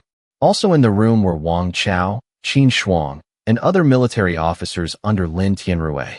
Those like Chen Xingting and others with ulterior motives had already been purged by Lin Tianrui. Everyone saw Lin Shi sitting below Lin Tianrui, except for Wang Chao and Qin Shuang. Those who hadn't seen Lin Shi's face before looked at him with curiosity. They secretly guessed why Lin Tianrui suddenly called everyone at noon and brought a strange young man along. Something important was about to be announced. Many thought this meeting was related to this young man. He looks refined, fair-skinned, and very young. Could it be? Some young officers looked at each other, signaling with their eyes as curiosity peaked. Lin Shi felt more than half the people in the room staring at him. Fortunately, everyone arrived quickly, and Lin Tianrui began to speak. Everyone. The atmosphere in the room turned serious. I just received some bad news. A hidden clan has set its sights on our shelter. True to his military background, he didn't beat around the bush. Lin Tianrui went straight to the point. The news was like a bomb exploding in the silent space, causing the room to erupt in whispers. A hidden clan? They're targeting our shelter? Leader, what's going on? Seeing Lin Tianrui's grave expression, everyone felt uneasy. Disbelief set in. The hidden clans had been secluded for so many years and always maintained peace with the government. Now, hearing Lin Tianrui say they were targeting them, who wouldn't be startled? Lin Tianrui explained. This news came from the subordinate of the Qi family's young master. The accuracy is high. He recounted the internal strife and change of leadership in the Qi family. The world is in chaos now. The hidden clans, which have been hiding for so long, are now emerging. It's not surprising they've set their sights on us. He Guowang quickly understood the issue, tapping the table. They want to replace us and become the protectors of this land. One officer argued, if they want to expand their power, they can go elsewhere. Given the current situation, we wouldn't even hold them accountable. Hold them accountable? Do you think we can? We aren't even in their eyes. To them, taking us over is much easier than building a new base. In their eyes, we are just a piece of meat they can squeeze whenever they want. Understand? Lin Honglong, the old general, had a smile on his face, but his eyes were full of fury. Anyone who knew Lin Honglong knew the chief was very angry. This would make anyone angry. Moreover, this was an official base of the Xia nation. If the Qi family took it over, it would be no different from the Xia nation being destroyed. In ancient times, calling it the fall of the nation would be an understatement. They're going too far. If those hidden clans dare to come, we'll fight them to the death. Where do they get such confidence? We might not necessarily lose. Everyone was indignant, talking all at once. Seeing this, Lin Tianrui bluntly stated the Qi family's current strength that he had investigated from Qi. I heard the Qi family currently has 1/5 stage, 2 4th stages, 7 3rd stages, and at least over 1,000 second stage elites. The entire room gasped. With such formidable strength, it was no wonder they didn't care about their shelter. Most people looked gloomy. Some were in despair, while others remained resilient. He Guowang noticed Lin Tianrui was still very calm. He praised his courage. Tianrui, do you have a way to deal with this? Lin Tianrui smiled bitterly. What way could I have? Before absolute power, all schemes are useless. But fortunately, we still have hope. Lin Tianrui looked toward Lin Shi and asked slowly, with your strength, can you stop the Qi family? That crucial question placed the burden on Lin Shi, startling everyone. This young man can stop the Qi family? Or is he also a young master from another hidden clan? Everyone turned their gaze toward Lin Shi, surprised, suspicious, doubtful, and incredulous. They were all Lin Tianrui's people. They didn't dare question him in front of everyone, but they didn't know Lin Shi was Li Erheo. Seeing how young Lin Shi was, they found it hard to believe. Lin Shi pondered for a moment, then said, I'm a bit stronger than the Qi family, but I don't know what else they might have. Lin Shi spoke plainly. His words were actually modest. Even though he and his origin beast army could defeat the Qi family, he couldn't show off too much to avoid being seen as arrogant. However, Lin Shi didn't realize that in the eyes of those who didn't know the situation, his words seemed like the height of arrogance. Fortunately, everyone in the room was disciplined and had good character. No one openly questioned or mocked him. Nevertheless, many people's eyes still showed that they thought this young man was a bit overconfident. Lin Tianrui was happy in his heart after hearing this. Wang Chao also looked delighted. Both knew Lin Shi was Li Erheo, a 5th-stage powerhouse with his own origin beast army. Although they weren't clear on the full strength of Lin Shi's army, their impression of Li Erheo's steadiness was very good. He definitely wouldn't do anything reckless. A hot-tempered officer asked, Leader, who is this person? Lin Tianrui looked toward Lin Shi, using his eyes to ask if he should reveal his identity. The reason Lin Tianrui didn't introduce Lin Shi as Li Erheo from the start was that he wasn't sure if Lin Shi wanted to go public before so many people. He couldn't decide for him. Currently, only Lin Tianrui, Wang Chao, and Liao Peng in the shelter knew Lin Shi was Li Erheo. Qin Shuang had met Lin Shi, but she still didn't know Li Erheo was Lin Shi. Or rather, in those hurried meetings on the mountain, she hadn't realized Lin Shi was the adopted son that Lu Xiyue had abandoned her to raise for decades. Lin Shi understood Lin Tianrui's meaning in seconds. He thought for a moment, then stood up and said, "Everyone, I am Lin Shi." Lin Shi didn't say he was Li Erheo. Initially, he planned to go public today. But now that he knew the Qi family was coming, Lin Shi felt it would be better to keep it hidden for a while longer. The Qi family didn't know Lin Shi was Li Erheo. Appearing at the shelter as Lin Shi would make the enemy lower their guard. Li Erheo was a mysterious figure in the eyes of others. The Qi family might not necessarily see Li Erheo's existence as a threat. Lin Shi? Many in the room had heard the name Lin Shi before, likely because Qi Yun had been constantly searching for him in the shelter. "Are you from the Qi family?" Someone asked, their tone stern.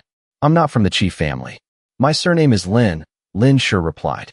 Lin Tianrui understood Lin Shi's intent and explained, "This brother Lin has no relation to the Qi family. I invited him to this meeting to help deal with the Qi family situation."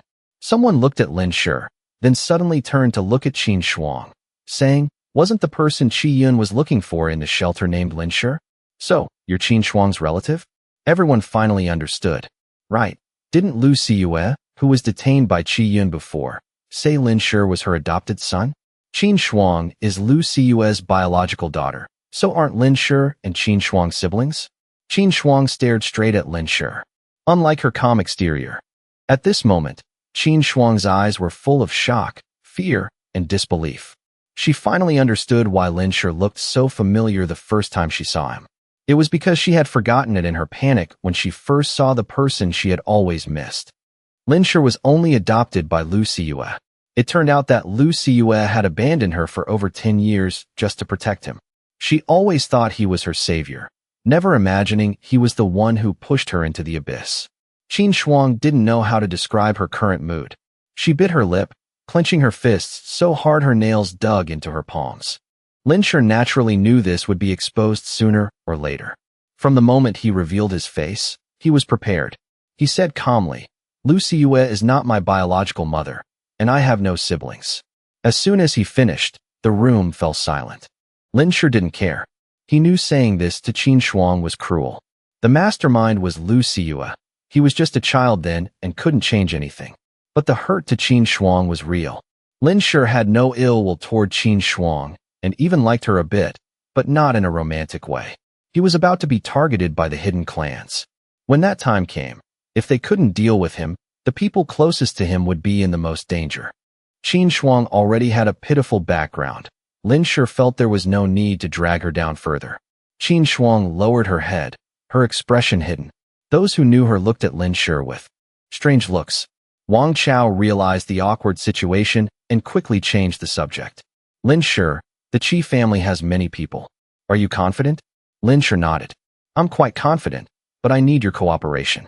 Lin Shi looked toward Lin Tianrui. "I hope Leader Lin can give me all the origin beast meat and medicine currently in the shelter. I need to increase my strength in the coming days." Lin Tianrui pondered for a moment and nodded. "No problem. Compared to letting the Qi family take over the shelter, these investments are within acceptable limits."